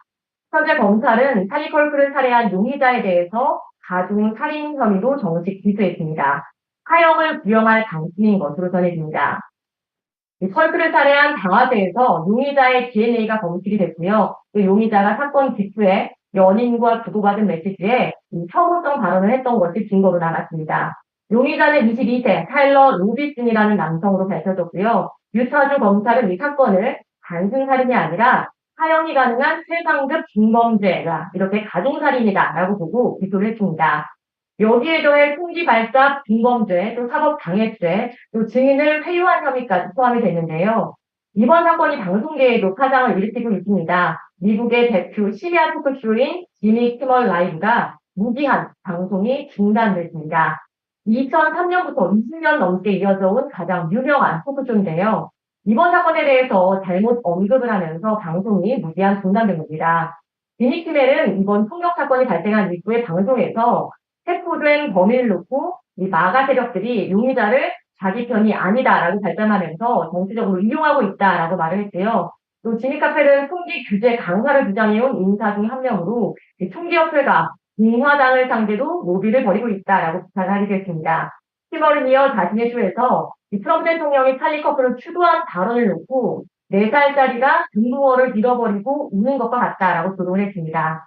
이 발언은 심각한 정치적인 모욕으로 간주되면서 FCC 연방위원회가 사과를 요구했고요. 또 방송 무제한 중단을 경고했습니다. 방송사 중 하나인 넥스타 미디어는 당분간 키멜의 쇼를 방송하지 않겠다라고 선언했습니다. 이어 국가적으로 매우 중요한 시기에 키멜이 불쾌하고 무감각한 발언을 했다고 비판했습니다. 업계에서는 사실상 퇴출 수준이라는 해석도 나오고 있습니다. 지금 뉴욕은 21일 일요일입니다. 미국 시간으로 오늘 일요일 낮부터 찰리커크의 추모식이 이어졌습니다. 애리조나주 글렌데일에서 열렸는데요. 이 총력으로 사망한 청년 부수활동가 컬크를 기리는 추모식에는 10만 명이 넘게 응집했습니다. 이 자리에는 트럼프 대통령과 제이디 벤스 부통령, 마크 루비오 국무장관, 피터 헤그세스 국방부 장관이 주요 정부 인사들이 대거 참석했고요. 또 컬크가 설립한 보수 청년단체 터닝 포인트 USA의 본부가 바로 애리조나에 있습니다. 많은 지지자들이 모여서 행사장에서 추모 행렬을 이어갔고요. 이 추모 분위기는 기독교적인 분위기 속에서 복음주의적인 성격으로 이어졌습니다. 일부 참석자들은 할렐루야 또는 컬크를 외치면서 울기도 했고요. VIP석에는 트럼프 대통령과 두 아들, 또 테슬라 최고 경영자 일론 머스크가 자리했습니다. 무엇보다 이 찰리 커크의 아내인 에리카 커크가 이 자리에서 감사하다고 말하면서 용의자를 용서하겠다라고 발언을 하기도 했습니다. 네, 이렇게 추모식에 대한 내용도 짚어주셨는데, 자, 그럼에도 불구하고 사실 정치적 갈등은 계속해서 불거지는 모양새입니다. 관련된 내용 저희도 계속해서 체크를 해봐야겠네요. 자, 여기까지 미국 현지에서 뉴욕 K라디오 이하의 뉴스팀장님과 이야기 들어봤습니다. 팀장님 고맙습니다. 감사합니다.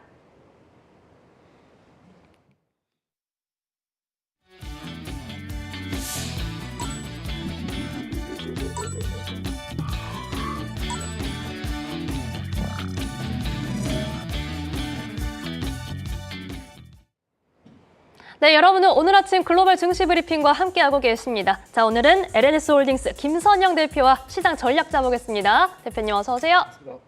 자, 대표님 오시기 네. 전부터 채팅창에서 많은 분들이 선화를 외쳐주셨는데 네. 지금 요것만 하나 딱 여쭤볼게요. 네. 저희가 앞서 미국에서 좀 어지러운 뉴스들도 많이 확인을 했어요. 맞아요. 네. 그래서 채팅창에 뉴스들은 안 좋은데 그래서 포트폴리오를 다시 털고 좀 다시 가야 하나? 이런 불안감이 조금 들기도 한다라고 하시거든요. 그래도 이 뉴스와 시장 대응은 좀 다르게 보는 게 좋겠죠?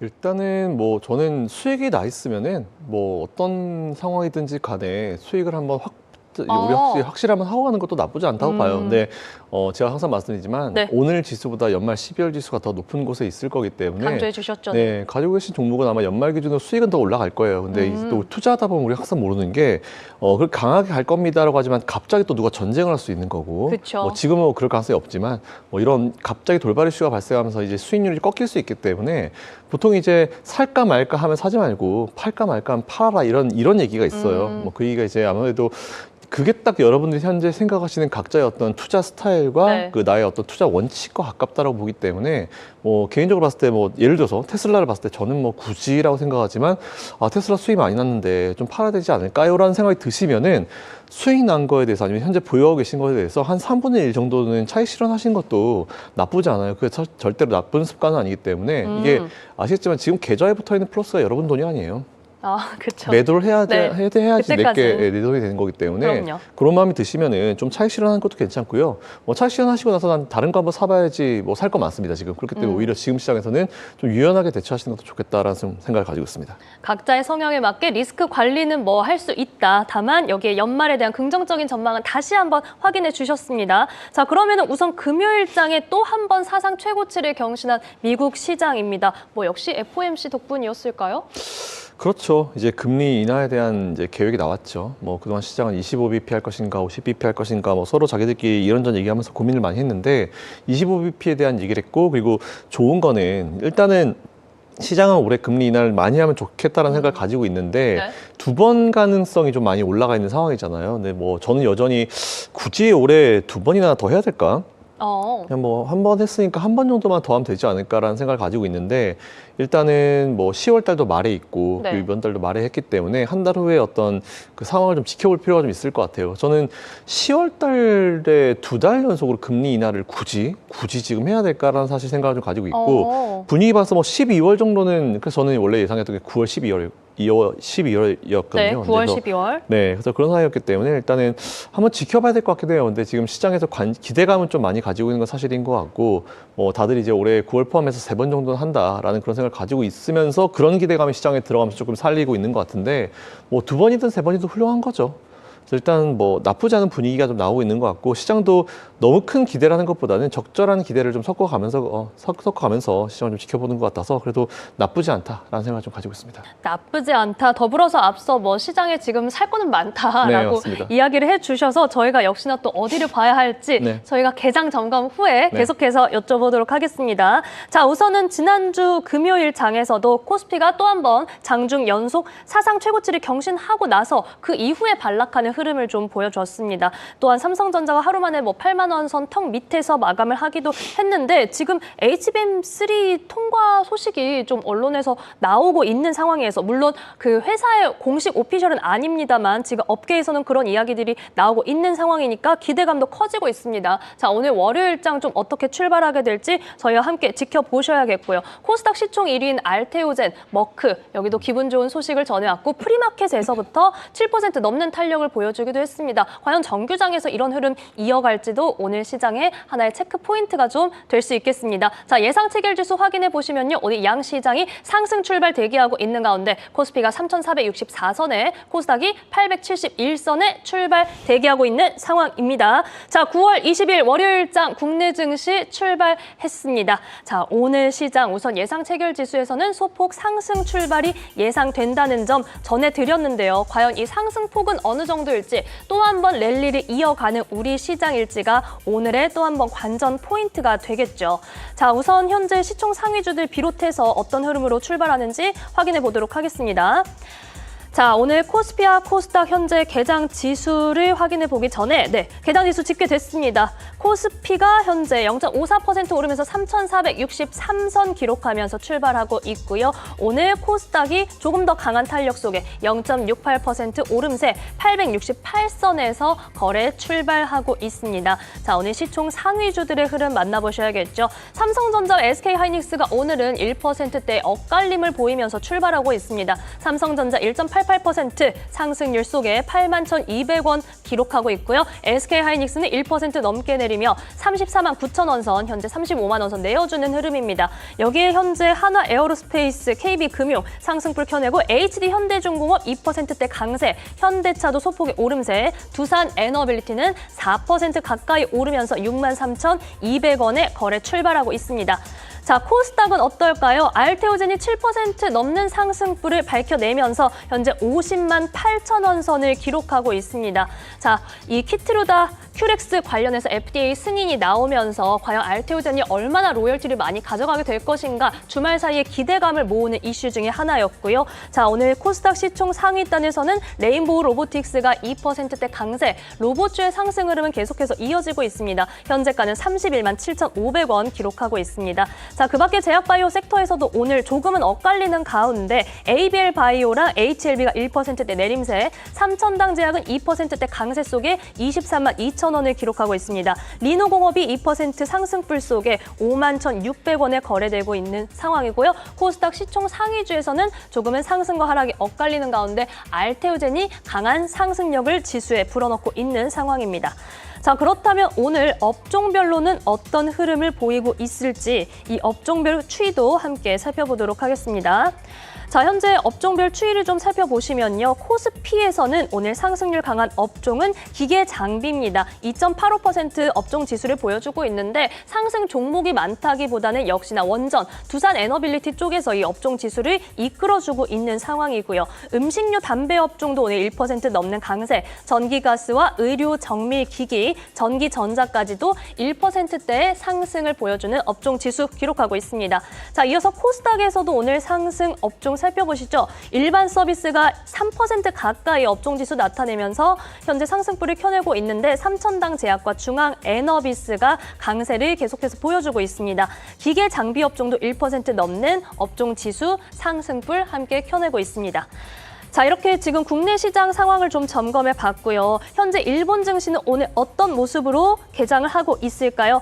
자, 일본 시장도 지난주에 계속해서 사상 최고치 경신 랠리를 조금 이어왔었는데요. 니케이 지수가 오늘 0.7% 넘게 오르면서 45,369선에 출발하고 있습니다. 자, 원달러 환율은 1397원 선에 엔달러는 147엔 후반에서 148엔에 거의 근접하는 모습을 보여주고 있고요. 오늘 시장에서 원전 관련주 탄력 보입니다. 우진이 두 자릿수대의 상승불 현재 13,580원에 거래가 되고 있습니다. 앞서 두산에너빌리티의 강세익 전해드린 가운데 전반적으로 오늘 원전주 강한 탄력 보여줍니다. 한신기계도 4%대 넘는 탄력을 보여주면서 거래되고 있는 상황입니다. 네, 이렇게 개장 점검까지 살펴봤습니다. 일본과 국내 증시까지 오늘 상승불을 함께 켜내고 있는 가운데 원전주 다시 한번 가고 있습니다. 자, 원전주 그럼 바로 좀 여쭤볼게요. 네. 미국에서도 다시 한번 원전에 대한 모멘텀이 불거지고 있고 네. 국내도 고스란히 그 흐름 받고 있습니다. 투자자들이 이제 바라만 보다가 점점 멀어지는 거 아닌가. 신규 진입을 지금도 좀 노리는 분들도 계시기는 하더라고요. 네. 어떻게 보세요? 신규 진입에 대해서는 계속 말씀을 드려왔었어요. 근데 이게 원래 좀 그래요. 처음에 이제 주식 투자를 오래 하지 못하신 그러니까 경력이 짧으면 짧을수록 이제 손이 진짜 안 나가거든요. 원래 그쵸. 이제 좀 조정받을 때 들어가라는 그런 말씀을 좀 자주 드렸는데 일단 뭐 지금 따라가시는 것도 뭐 나쁘지 않다라고는 봐요. 근데 이제 원전주라는 게 왜 다시 우리가 이 관심사에 올랐는지를 좀 생각해 볼 필요가 있을 것 같은데 결국 이제 AI라는 테마가 다시 살아나면서 이제 AI에는 잘 아시겠지만 데이터 센터가 있고 거기엔 굉장히 많은 전력이 소요가 되고 근데 우리가 언제까지 불 태워서 하겠냐 하다 보니까 이제 원전 좀 위험하다도 원전에 대한 각광을 이제 테마가 각광받게 된 것인데 일단은 원전 같은 경우는 이제 AI 테마라는 게 사라지지 않는 이상 계속 움직일 가능성이 크다라고 좀 보고 있습니다. 그렇기 때문에 원전도 중장기 투자가 가능하다라고 좀 보고 있고요. 일단 미국의 원전 관련 기업들이 좀 많이 올랐습니다. 근데 우리나라 원전 기업들은 사실은 이제 큼지막한 기업들 말고 사실 중소형 기업들은 지지난 정권이었죠. 다 죽여놨어요. 이제 원전 탈원전을 하면서 이제 다 네. 힘들었었고 실제 저희 힘들었죠. 선배님들 같은 경우도 이제 원전 사업을 하시다 정말 도산을 하셔가지고 정말 어려운 시간을 겪으셨는데 일단은 원전 같은 경우는 우리나라가 이제 직접적으로 원전을 짓지는 않는다 하더라도 우리나라는 기술이 있어요. 게다가 또 최근에 SMR 같은 경우는 우리나라 기업들이 또 원천 기술을 만들어내고 있는 상황이고 그 기술이 하나씩 나오고 있는 상황이기 때문에 일단 중장기적으로 봤을 때 우리나라 원전 기업에 대한 투자 의견은 그대로 이제 지속이 돼야 된다라고 생각하고 있고 일단은 지금 우리나라의 원전을 짓는 것보다는 해외 쪽에 원전을 짓는데 이제 기술을 뭐 좀 보낸다거나 이런 쪽으로 좀 각광을 받을 가능성이 크기 때문에 일단 우리나라 정부 차원에서도 원전 관련 기업들 특히 기술을 가진 기업들에 대해서 더 많은 지원이 필요하고 해외 진출할 때 좀 많은 서포트가 필요하다라는 좀 생각을 가지고 있습니다. 이에 따라서 원전 관련주들은 우리나라든지 미국이든지 간에 다 투자 가능하다는 말씀드리고 대신에 사이트를 좀 길게 가지실 필요가 있을 것 같아요. 만약에 네, 오늘 그렇죠. 매수했는데 내일부터 당장 떨어진다라면은 떨어질 때 좀 기다렸다가 오히려 밑에서 좀 더 잡아가지고 매수를 하실 수 있는 비중을 올리실 수 있는 전략이 좀 좋을 것 같은데 그렇다 하더라도 아무리 좋은 업종이라 하더라도 전 삼성전자라 하더라도 여러분 계좌에 절대로 25% 이상 비중 넣지 말라고 하거든요. 이제 일반 기업들 네. 같은 경우 특히 이제 이런 원전 테마들은 이제 전체 비중에서 한 10% 내외 쪽이 제일 적절하다. 이 정도만 좀 보시면 될 것 같고요. 분할 매수 차원에서는 좋다라는 말씀드리겠습니다. 자, 미국도 국내도 조금 긴 호흡으로 분할 매수 관점에서 긍정적이다 말씀해 주셨어요. 특히 원전주에 있어서는 우리나라의 기술력을 좀 강조를 해 주셨는데 자, 지금 미국과 비슷하게 가지만 그런 기술력에서는 좀 다른 섹터가 하나 있습니다. 양자 컴퓨터주가 오늘 국내 증시에서도 지금 막 두 자릿수 상승불 급등세 나타내고 맞아요. 있거든요. 네. 뭐 미국에서도 52주 신고가 랠리 이어왔고 하지만 그런 기술력이나 어떤 수준에 있어서는 사실 또 다른 부분이잖아요. 맞아요. 지금 일단 우리나라 양자 컴퓨터 관련 기업들은 일단 기대감만으로 먼저 올라가고 있는 건 맞아요. 미국의 아이온큐 같은 기업들이 최근에 굉장히 많이 올랐기 단기간 그쵸. 내에 굉장히 많이 올랐기 맞아요. 때문에 네. 일단은 뭐 그동안 젠슨왕 CEO도 예전에 나와서 얘기했지만 뭐 이건 양자 컴퓨터는 수십 년 후의 얘기다 얘기했다가 생각보다 굉장히 시점이 빨리 오니까 이건 좀 관심을 가져야 될 것 같다는 얘기를 하면서부터 근데 그 이후에도 사실은 양자 컴퓨터에 관심이 그렇게 많지는 않았습니다. 근데 최근에 보시면 중요한 포인트가 뭐냐면은 우리나라도 아마 이렇게 될 것 같은데 일단 대형주들 미국에서는 이제 M7 기업들이 먼저 이끌었어요. 그 다음에 이제 그 기업들이 좀 조용하니까 그 수급들이 낙수 효과로 이제 중소형 기업들로 네. 내려오죠. 그러다 보니까 최근에 러셀 2000이 상승 최고치를 갈아치고 있는 그쵸. 상황이잖아요. 우리나라 딱 이렇게 될 겁니다. 지금 아마 개인 투자자분들이 왜 내 건 이렇게 왜 이렇게 안 가지? 코스피는 상승 최고치라는데 왜 이렇게 안 가지?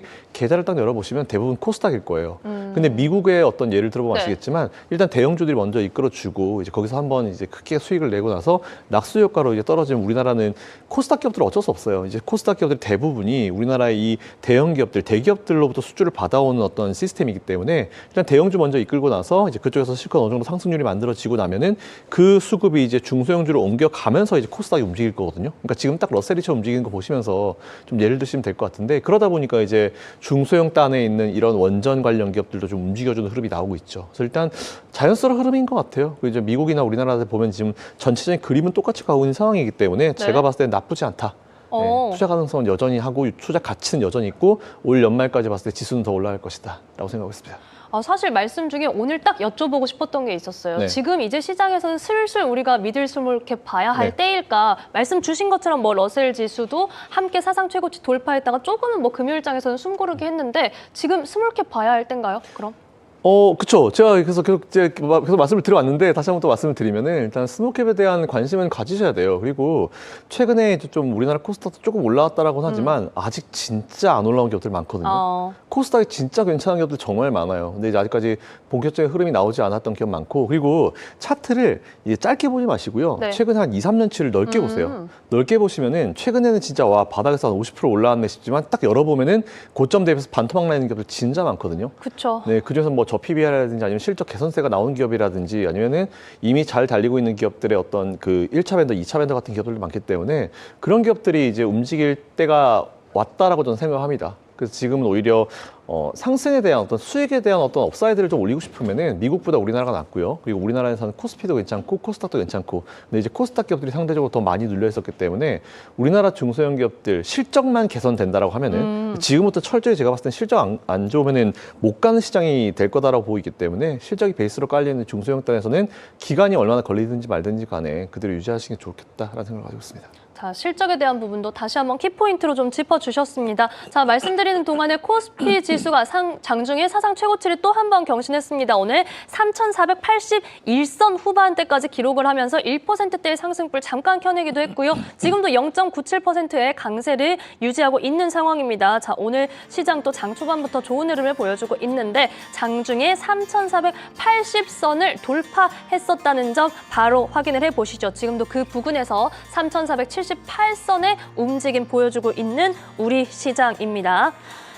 자, 오늘 우리 시장 어쨌든 웃으면서 출발하고 있는 가운데 그래도 주말 사이에 조금 놀랄 만한 내용들이 많이 나왔어요. 특히나 이 미국으로 가는 비자 수수료 갑자기 100배가 뛰는 건 와, 좀 굉장히 뉴스에서 보기 놀라운 숫자다라는 생각이 들었는데 네. 이 수수료, 비자 수수료는 고용주가 이제 지급을 하는 거기 네. 때문에 빅테크들이 굉장히 타격을 입을 수 있다. 네. 이런 뉴스들이 좀 많이 나오더라고요. 네. 네. 그러니까 중국인들 고용하지 말라는 얘기예요. 그쵸. 인도인들 고용하지 말라는 얘기고. 아, 참. 그러니까 그 비자를 봤을 때 이제 문제가 뭐냐면은 그 비자의 대부분이 중국인과 인도인이에요. 그랬죠. 아마 두 국가 네. 합하면 90% 수준이 아마 될 거다라고 좀 생각이 들어요. 제가 보진 않았는데 그 정도가 될 거다 보고 있고요.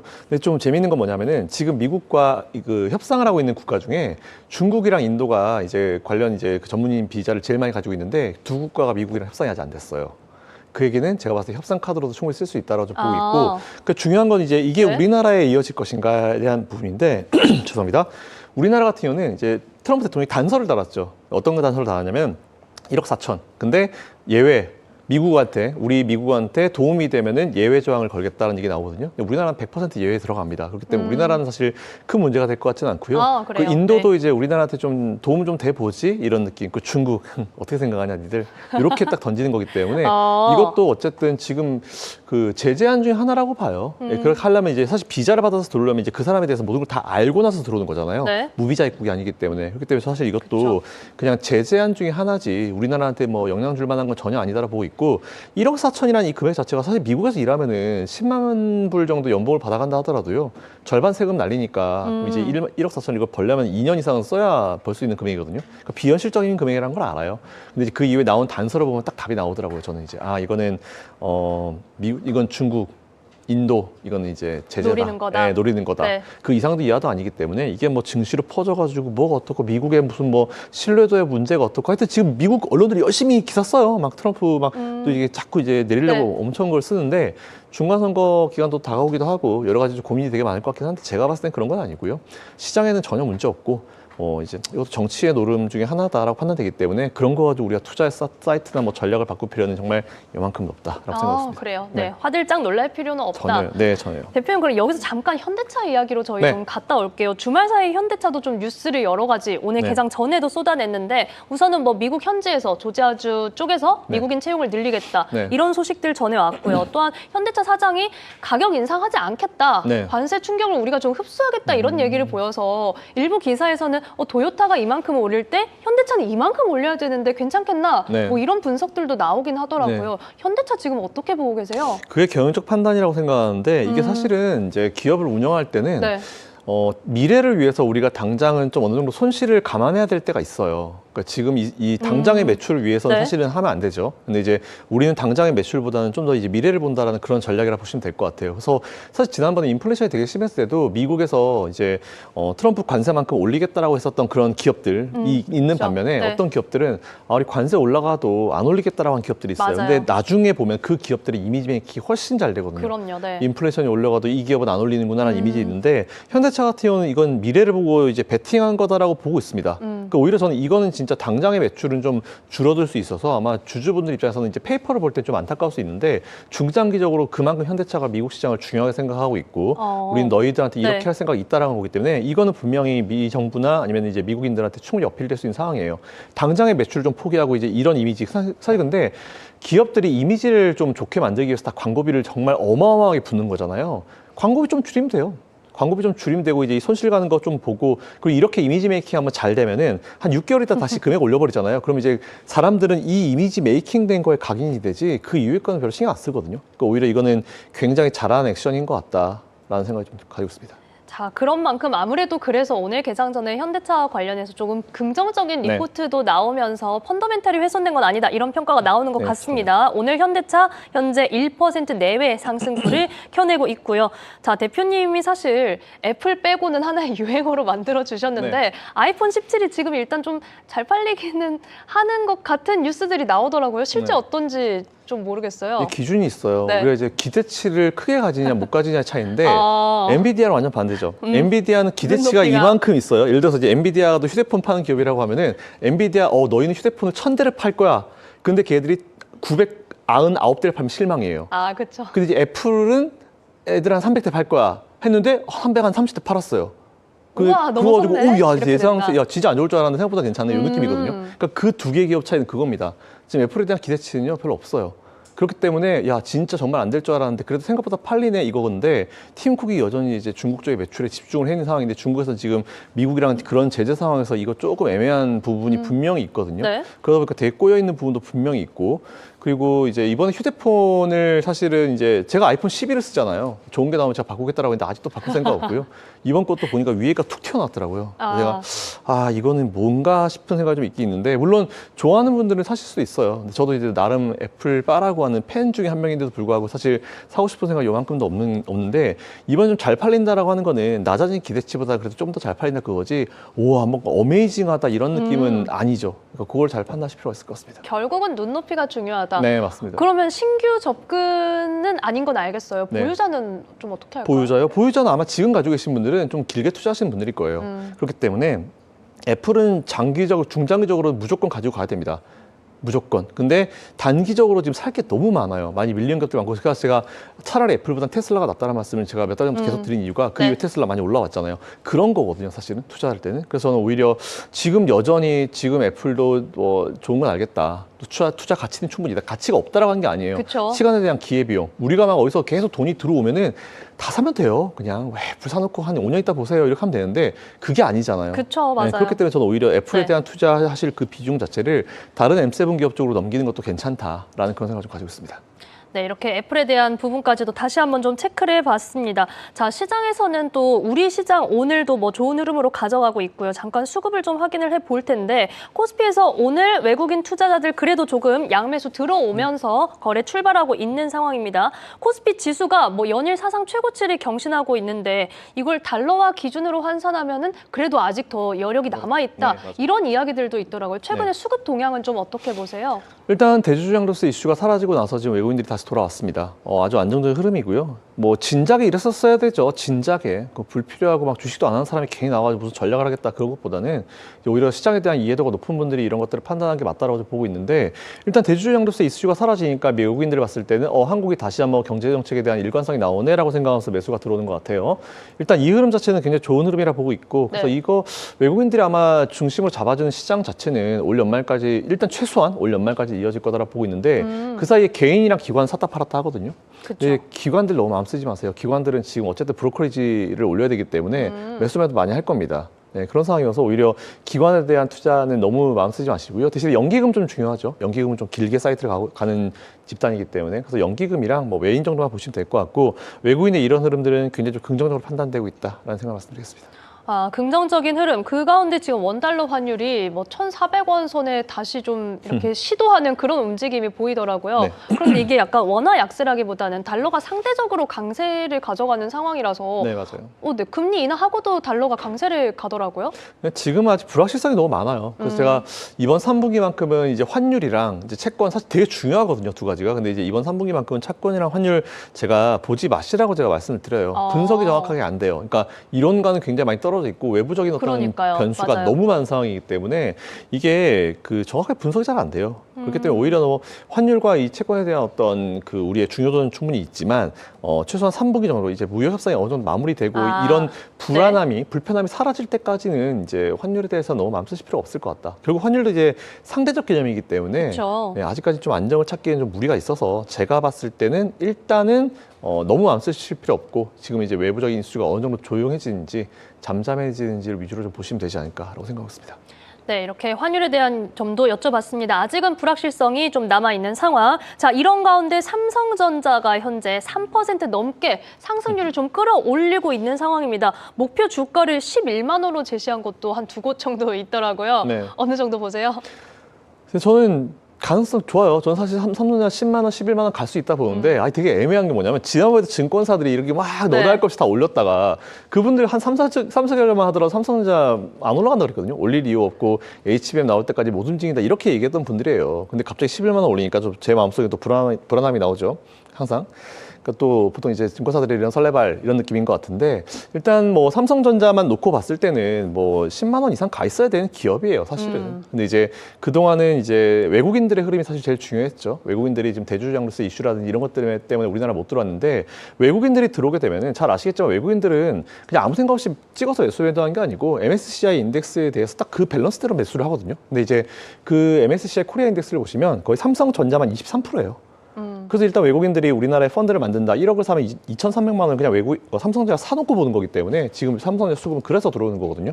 당분간 올라갈 겁니다. 제가 봤을 때는. 외국인들이 연말까지 들어온다 봤을 때 외국인들이 연말까지 매수를 계속 삼성전자 해준다고 보면은 10만 원은 아마 올해는 볼 수 있지 않을까. 물론 중간에 여러 가지 이슈들이 사라지게 될지 모르겠지만 여기다 만약 HBM 소식 빵 나오잖아요.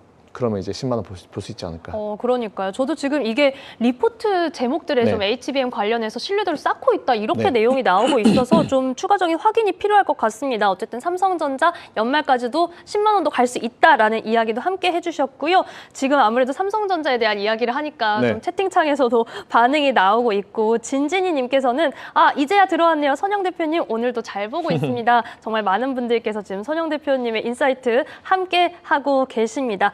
자, 그렇다면 대표님 벌써 보내드릴 시간이 되어버렸는데 오늘 밤 이번 주 미국 증시 어떻게 대응하면 좋을까요? 일단 뭐 저는 기존에 3분기는 좀 지켜보자라는 의견을 좀 계속 드릴게요. 일단 어떻게 될지 모르겠고요. 일단 미국과 중국 간의 협상이 11월까지 마무리가 지어야 되는데 10월 달에 우리나라에서 만납니다. 시진핑 주석이랑 트럼프 대통령이 만나기 때문에 그래서 어떤 이슈가 나올지는 모르겠는데 우선은 일단 우리가 다음 주까지 있으면 그 다음 주부터 연휴에 들어가잖아요. 그쵸. 그러니까 우리나라 차익 실현 나올 겁니다. 개인들 차익 실현 매물 나올 건데 그대로 아마 외국인들이 받지 않을까 싶어요. 그대로 외국인들이 다 받아가지고 나중에 개인 투자자들이 우리가 명절 끝나고 와서 살 때는 또 이만큼 올라있기 때문에 이거 어떻게 해야 돼요? 라는 생각을 하실 수 있을 것 같은데 뭐 제가 드릴 답은 그냥 하나요. 뭐 명절이 있든지 말든지 간에 명절에 돈이 필요하신 분들은 실현하셔야죠. 근데 그게 굳이 아니라고 하면은 올 12월까지는 내 계좌는 없다라고 생각하시고 그대로 두시면은 뭐 별다른 악재가 나오지 않는 이상 좋은 흐름이 나올 거라 보고 있고 미국도 저는 마찬가지로 보고 있기 때문에 그거는 뭐 잘 투자하시면 될 것 같다라는 생각을 가지고 있습니다. 네, 연휴를 앞두고 있는 우리 시장 전략도 짜주셨고 미국에 대한 얘기도 함께 해주셨습니다. 비쥐팡님께서 선영 대표님 나오시니까 좋아요 한 번씩 누르고 가요라고 이렇게 함께 좀 유도하는 말씀도 해주셨는데 여러분 저희 방송도 계속해서 많은 애정 보내주시고요. 저희는 내일도 뵐 수 있죠? 네. 네, 내일 화요일에도 김선영 대표님 모시도록 하겠습니다. 저희는 잠시 후에 아시아 증시 전략으로 돌아올게요. 고맙습니다.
네, 여러분은 오늘 아침 글로벌 증시 브리핑과 함께하고 계십니다. 자, 우선 국내에서는 양시장 시총 1위들은 상승률을 좀 키워가는 모습인데요. 삼성전자 3% 넘게 오르는 빨간불 유지하고 있습니다. 82,600원. 알테오제는 오늘 장 초반에 변동성 좀 보였습니다. 15% 넘게 오르기도 했다가 현재는 9%대의 상승불 유지하면서 51만 7천 기록하고 있습니다. 자, 저희는 오늘도 아장팀 아시아 증시 전략 함께 확인해 보시죠. 자, 김서희, 이하림 아나운서 함께합니다. 두 분 어서 오세요. 안녕하세요. 우리 하림 아나운서 머리를 염색하셨네요? 맞아요. 이걸 알아봐 주시다니 너무 감사합니다. 톤 다운을 했습니다. 네. 네, 맞아요. 카메라 한번 정면으로 봐주시고 너무 예쁜데요. 아, 가을맞이. 우리 맞아요. 하림 아나운서 머리카락에는 가을이 찾아왔고 김서희 아나운서는 의상에 가을이 확실히 좀 찾아왔습니다. 네, 맞습니다. 네. 알아봐 주셔서 저도 감사합니다. 저도 내일은 뭔가 하나 더 자리 좀 네. 가져야겠습니다. 자, 저희가 금요일장 리뷰를 해볼 텐데 우선 금요일장은 이 트럼프 대통령과 시진핑 주석의 전화 통화를 기다리면서 이제 시장이 거래가 됐었고 통화는 밤에 있었기 때문에 뭐 해당 이슈가 반영되진 않았지만 지켜보는 분위기였습니다. 자, 저희 금요일 시장 정리부터 하림 아나운서랑 해볼까요? 네, 말씀해주신 내용처럼 이제 금요일에는 이 트럼프 대통령과 시진핑 국가주석과의 이 통화를 기다리면서 시장에 전반적으로 관망세 심리가 좀 짙게 깔리는 모습이었습니다. 자세한 마감 상황은 한번 숫자로 확인을 해볼 텐데요. 상해 종합지수 같은 경우에는 0.3%대 약보합권에서 거래를 마쳤고요. 선전 성분지수 역시 0.04% 아주 소폭 빠지면서 보합권에서 장 마감했습니다. 홍콩 항생지수 역시 보합 마감했다는 점 체크를 해보실 수가 있겠습니다. 네. 금요일에는 이 본토와 홍콩 모두 다 보합권에서 숨고르기 장세를 이어간 하루였다. 이렇게 정리를 해볼 수가 있을 것 같고요.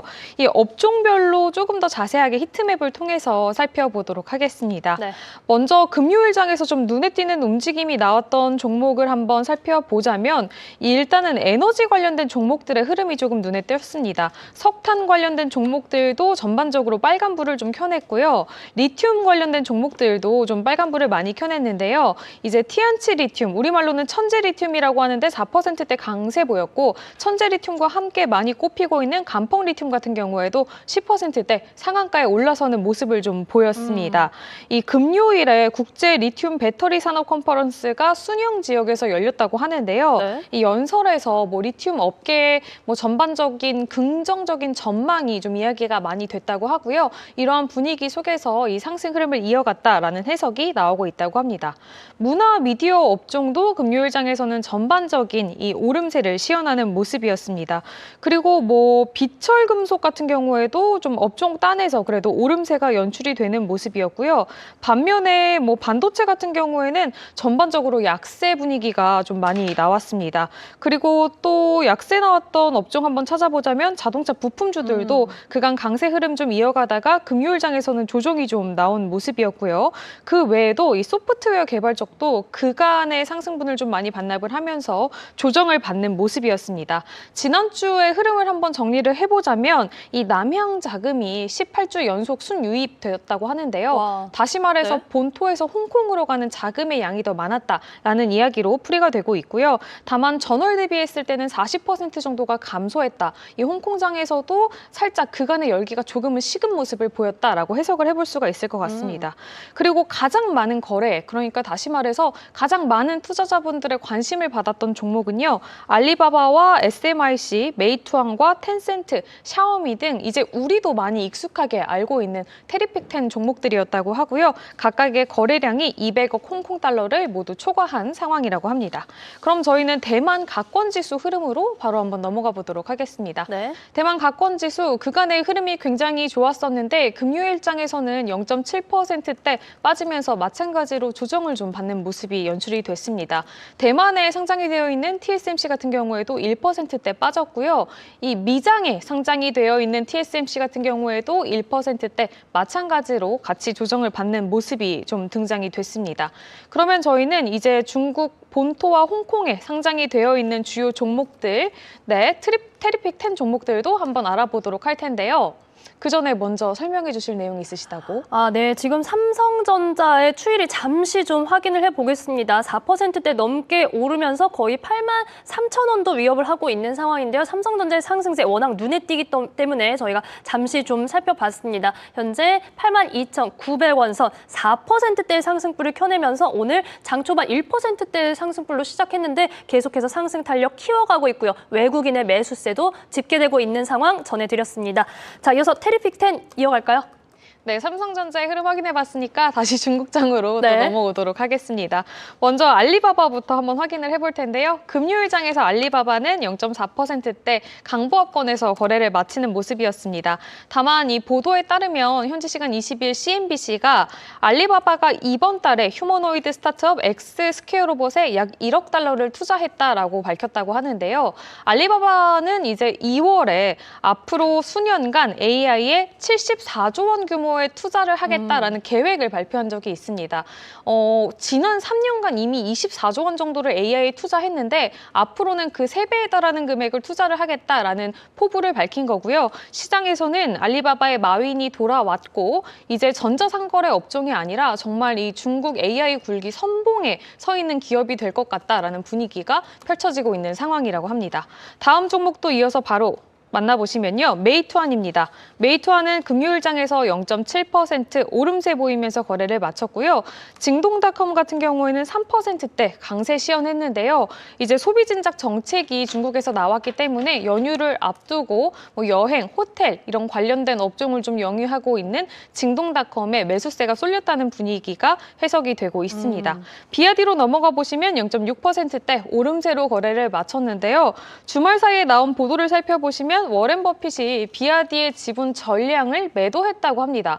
뭐 어떤 전망의 변화가 있다기보다는 단순한 포트폴리오 재조정이라고 지금은 해석이 되고 있다고 하는데 앞으로의 주가 흐름도 좀 지켜보셔야 될 것 같습니다. 네. 지리자동차 같은 경우에는 1%대 강세 보이면서 거래를 마쳤는데요. 그 전 거래일에 워낙에 많이 빠졌기 때문에 저가 매수세가 많이 들어온 영향으로 풀이가 되고 있습니다. 텐센트 같은 경우에는 강보합권에서 거래를 마쳤고요. 지난 금요일장에서도 역시나 자사주 매입 소식을 전했다고 합니다.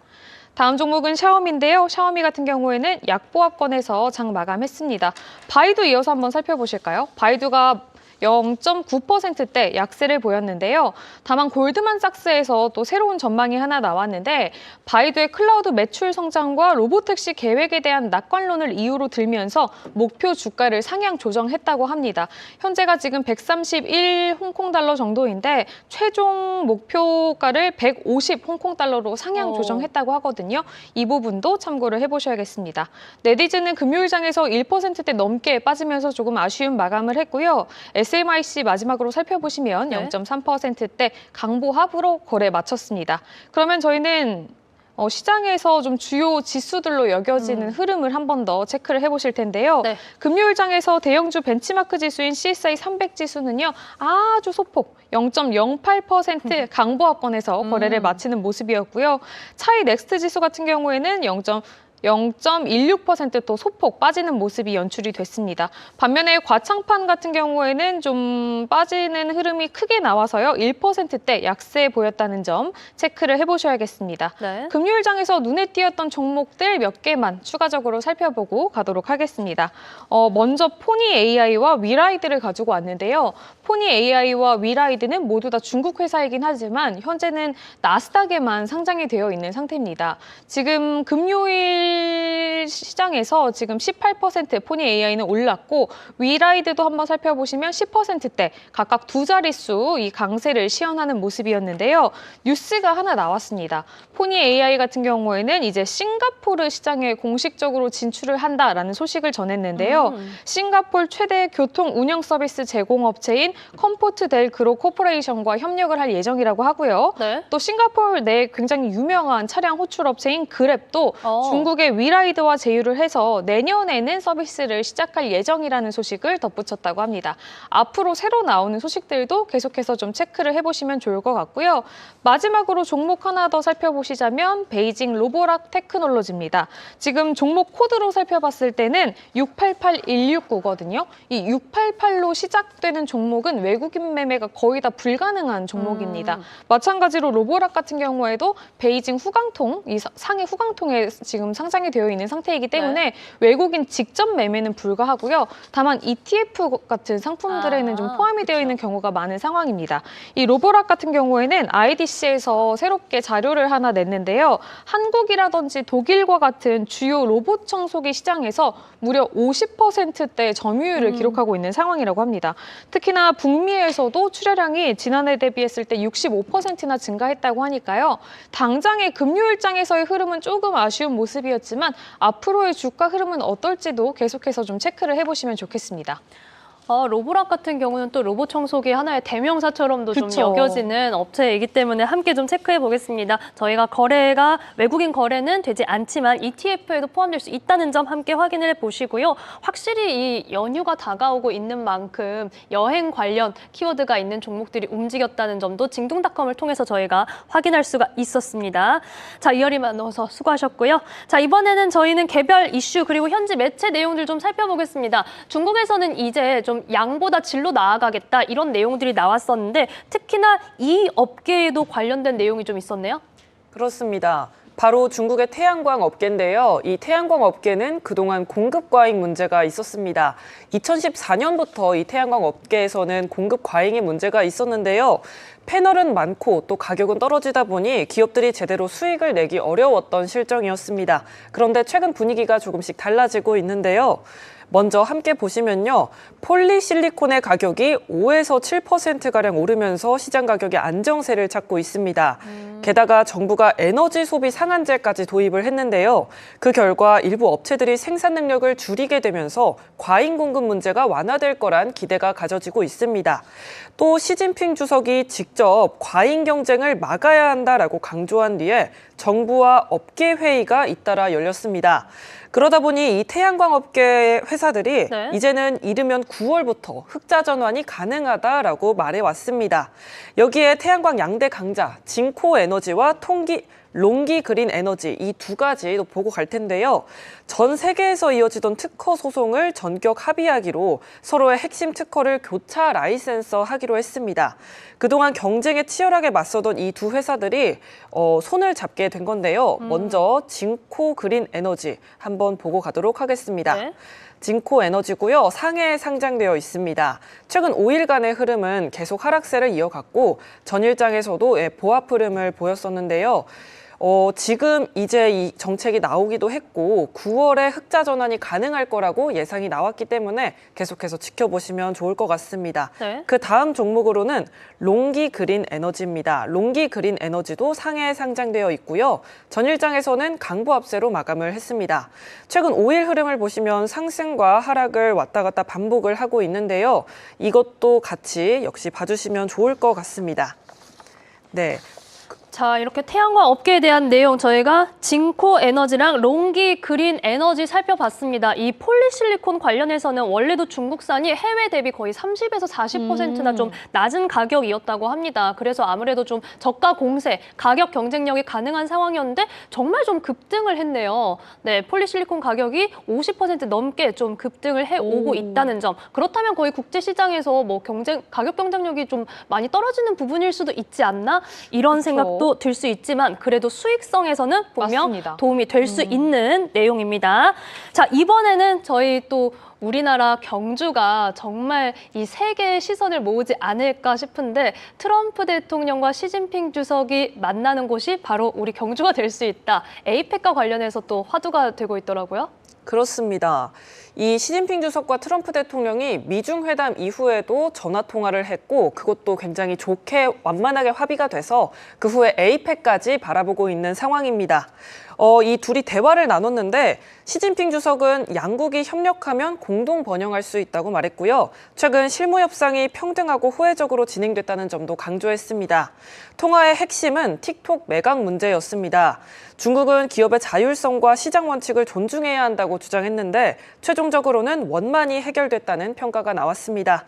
또 트럼프 대통령도 긍정적인 메시지를 냈는데요. 네. 중국 전승절 열병식이 인상적이었다면서 중국을 어허. 칭찬하기도 했고요. 네. 미중 관계는 세계에서 가장 중요한 관계라면서 장기적 협력을 강조했습니다. 그리고 이 두 정상은 방금 말씀드렸던 것처럼 경주 에이펙 정상회의에서 직접 만나자는 쪽으로 기류를 맞췄는데요. 시진핑 주석이 미국 방문 가능성도 언급을 하면서 틱톡 매각 승인에 대해서도 감사하다는 뜻을 전했습니다. 전화통화에서 이 신뢰를 다지고 에이펙에서는 회담을 이어가는 구조가 만들어진 셈인데요. 한편 트럼프 대통령은 이렇게 합의가 원만히 잘 끝났긴 했지만 국내적으로는 또 전문직 취업비자 발급 비용을 크게 인상시켰습니다. 그렇죠. 자국민인 미국인들의 고용을 보호하겠다는 차원에서인데요. 기업들이 외국인을 고용할 때 비자를 발급해야 하는 이 비용을 한화로 1억 4천만 원 정도로 인상을 했습니다. 이게 아무리 큰 기업이라도 굉장히 부담스러운 금액일 그쵸. 텐데요. 네. 이 영향 때문에 중국 증시에 관심을 갖는 입장으로 좀 보자면 미국에서 일하던 중국의 유학파 인재들이 본국으로 돌아갈 가능성이 커졌다는 분석도 나옵니다.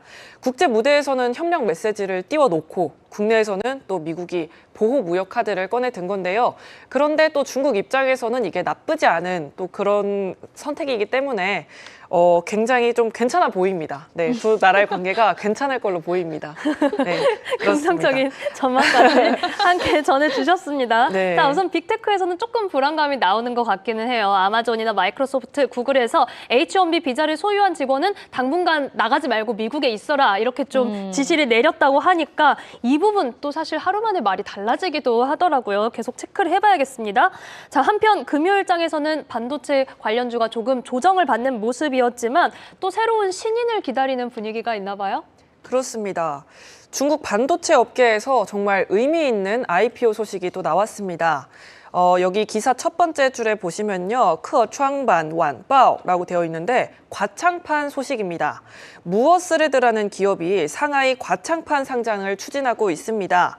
상하이 증권거래소는 오는 9월 26일 제40차 상장심사위원회에서 IPO 안건을 심사하기로 했습니다. 이 무어스레드는요. GPU와 AI 가속칩을 개발하는 스타트업입니다. 중국 내에서는 중국판 엔비디아로 불리는데요. 이쯤 되면 이 중국판 엔비디아가 몇 개냐 이렇게 말씀하실 수도 있습니다. 네. 그런데 진짜 이 별명을 갖는 이유가 따로 있습니다. 무어스레드의 창업자 장진중이 엔비디아 차이나의 전 글로벌 부사장이었습니다. 그만큼 GPU에 굉장히 잘 알고 있는 사람이라고 보시면 되고요. 또 알리바바와 화웨이 등 이 다른 기업들은 AI 가속칩에만 주력을 하고 있습니다. 순수하게 GPU 설계와 개발을 하는 기업 중에 제일 유망한 기업은 이 무어스레드가 유일합니다. 그래서 사실상 엔비디아가 독점하다시피 한 이 GPU 시장에서 자체 칩을 개발해서 국산 대안을 만들고 있다는 점이 주목이 되는데요. 중국 정부도 이 회사를 컴퓨팅 파워 자립 전략의 핵심 기업으로 보고 있습니다. AI, 빅데이터, 자율주행 등 GPU 수요가 급증하는 상황에서 자체 생태계를 갖춘 이 무어스레드는 투자자의 관심을 끌 수밖에 없는 상황입니다. 시장에서 이번 IPO가 정말 단순한 기업 상장이 아니라 중국의 반도체 굴기 전략을 보여주는 계기로 보고 있는데요. 또 엔비디아의 기술력이 좋아서 시장을 독점한 부분도 분명히 있지만 이미 이 소프트웨어 생태계, 이 쿠다가 다른 기업들에게 굉장히 적응이 된 상태고 그쵸. 또 다른 기업들이 그 생태계를 이용하도록 시스템이 맞아요, 만들어졌기 때문에 계속 이용을 하는 겁니다. 그런데 여기서도 이 무어스레드에서도요. 무사라는 큰 소프트웨어 생태계 틀을 만들고 있습니다. 그래서 장기적으로 봤을 때는 AI 칩과 또 GPU 분야의 자립에 더 다가설 수 있다는 분석이 나오고 있습니다. 계속해서 주목해 주시면 좋을 것 같습니다. 네, 무어스레드 독보적인 기술력을 좀 자랑하고 있는데 관련된 IPO 구체적인 일정이 나오면 또 저희가 김서희 아나운서에게 부탁하겠습니다. 자, 이렇게 저희는 현지 매체에서 나온 소식까지 살펴봤고요. 김서희 아나운서, 이하림 아나운서 수고하셨습니다. 고맙습니다. 네, 자, 저희는 이제 곧 개장이 다가오고 있는 중화권 증시 전략 한번 체크를 해볼 텐데요. 오늘은 신영증권 성현주 연구위원님 연결합니다. 연구원님 나와 계십니까? 네, 안녕하십니까. 네, 반갑습니다. 자, 금요일장에서는 조금 숨고르기에 들어갔던 중화권 증시 변동성은 조금씩 나타나는 것 같은데 최근 시장 어떻게 진단하고 계실까요? 네, 최근에 중국과 홍콩 증시 상승폭이 큰 업종이 이제 IT였는데요. 중국 본토의 이제 대표적인 지수는 CSI 300 지수, 그리고 이제 홍콩에는 이제 항생 H 지수 이렇게 비교를 해보면 CSI 300 지수는 이제 금융하고 IT 비중이 크고 항생 H 지수는 이제 경기 민감 소비자 IT 비중이 큽니다. 지난 몇 달간은 이제 금융과 IT 상승폭이 컸었고 전기차 주가 조정이 이제 크다 보니 CSI 300 지수 상승폭이 이제 상대적으로 컸고요. 근데 이제 최근에 CSI 300 지수는 좀 이제 지지부진한 반면에 홍콩 증시 반등폭이 또 재차 커지고 있는데 또 그 이유가 이제 금융주와 본토 IT주는 조정을 받았던 반면에 전기차와 또 홍콩 IT주의 반등이 좀 컸었습니다. 중국 본토와 또 홍콩 증시에 상장되어 있는 또 IT주 성격도 좀 다른데요. 대표적인 지수가 이제 본토에는 과창판 50 지수, 홍콩은 항생 테크 지수인데 이 두 지수를 비교를 해보면 과창판 50 지수는 반도체와 제약 비중이 크고 항생 테크 지수는 전기차와 온라인 플랫폼 비중이 큽니다. 중국 정부의 정책 모멘텀이 큰 업종 비중이 어떻게 보면 이제 과창판 50 지수에 좀 더 포진되어 있고 그렇다 보니 상승을 하면서 이제 밸류에이션 부담은 크지만 EPS 증가율 상승폭이 크다는 점에서 향후 성장 가능성 굉장히 유효하다는 판단입니다. 홍콩의 이 항생 테크 지수도 본토 증시 상승에 영향을 받을 수밖에는 없다는 그런 판단이기 때문에 두 지수 모두 저는 최근에 이제 긍정적인 흐름 보일 수 있다라는 판단입니다. 네, 이렇게 시장 전망까지도 함께 확인을 해봤습니다. 자, 이런 가운데 지금 중국에서는 반도체 자국 밸류체인을 계속해서 강화하고 있는 모습, 금요일장에서는 조금 조정받았지만 상승 흐름 가져오고 있는데 이 흐름 계속해서 지속될까요? 네, 반도체 관련주들 강세는 저는 당분간 또 지속될 것으로 예상을 하고 있는데요. 세 가지 정도 원인을 찾을 수 있는데 우선 첫째는 이제 10월 말 사중전에 15차 5개년 이제 로드맵이 발표될 예정이고 AI 등 관련 정책이 어쨌든 핵심이 될 것으로 판단을 하고 있고요. 두 번째는 이 중국 GPU 핵심 기업들의 IPO가 4분기, 내년 1분기에 좀 집중될 것으로 예상을 하고 있습니다.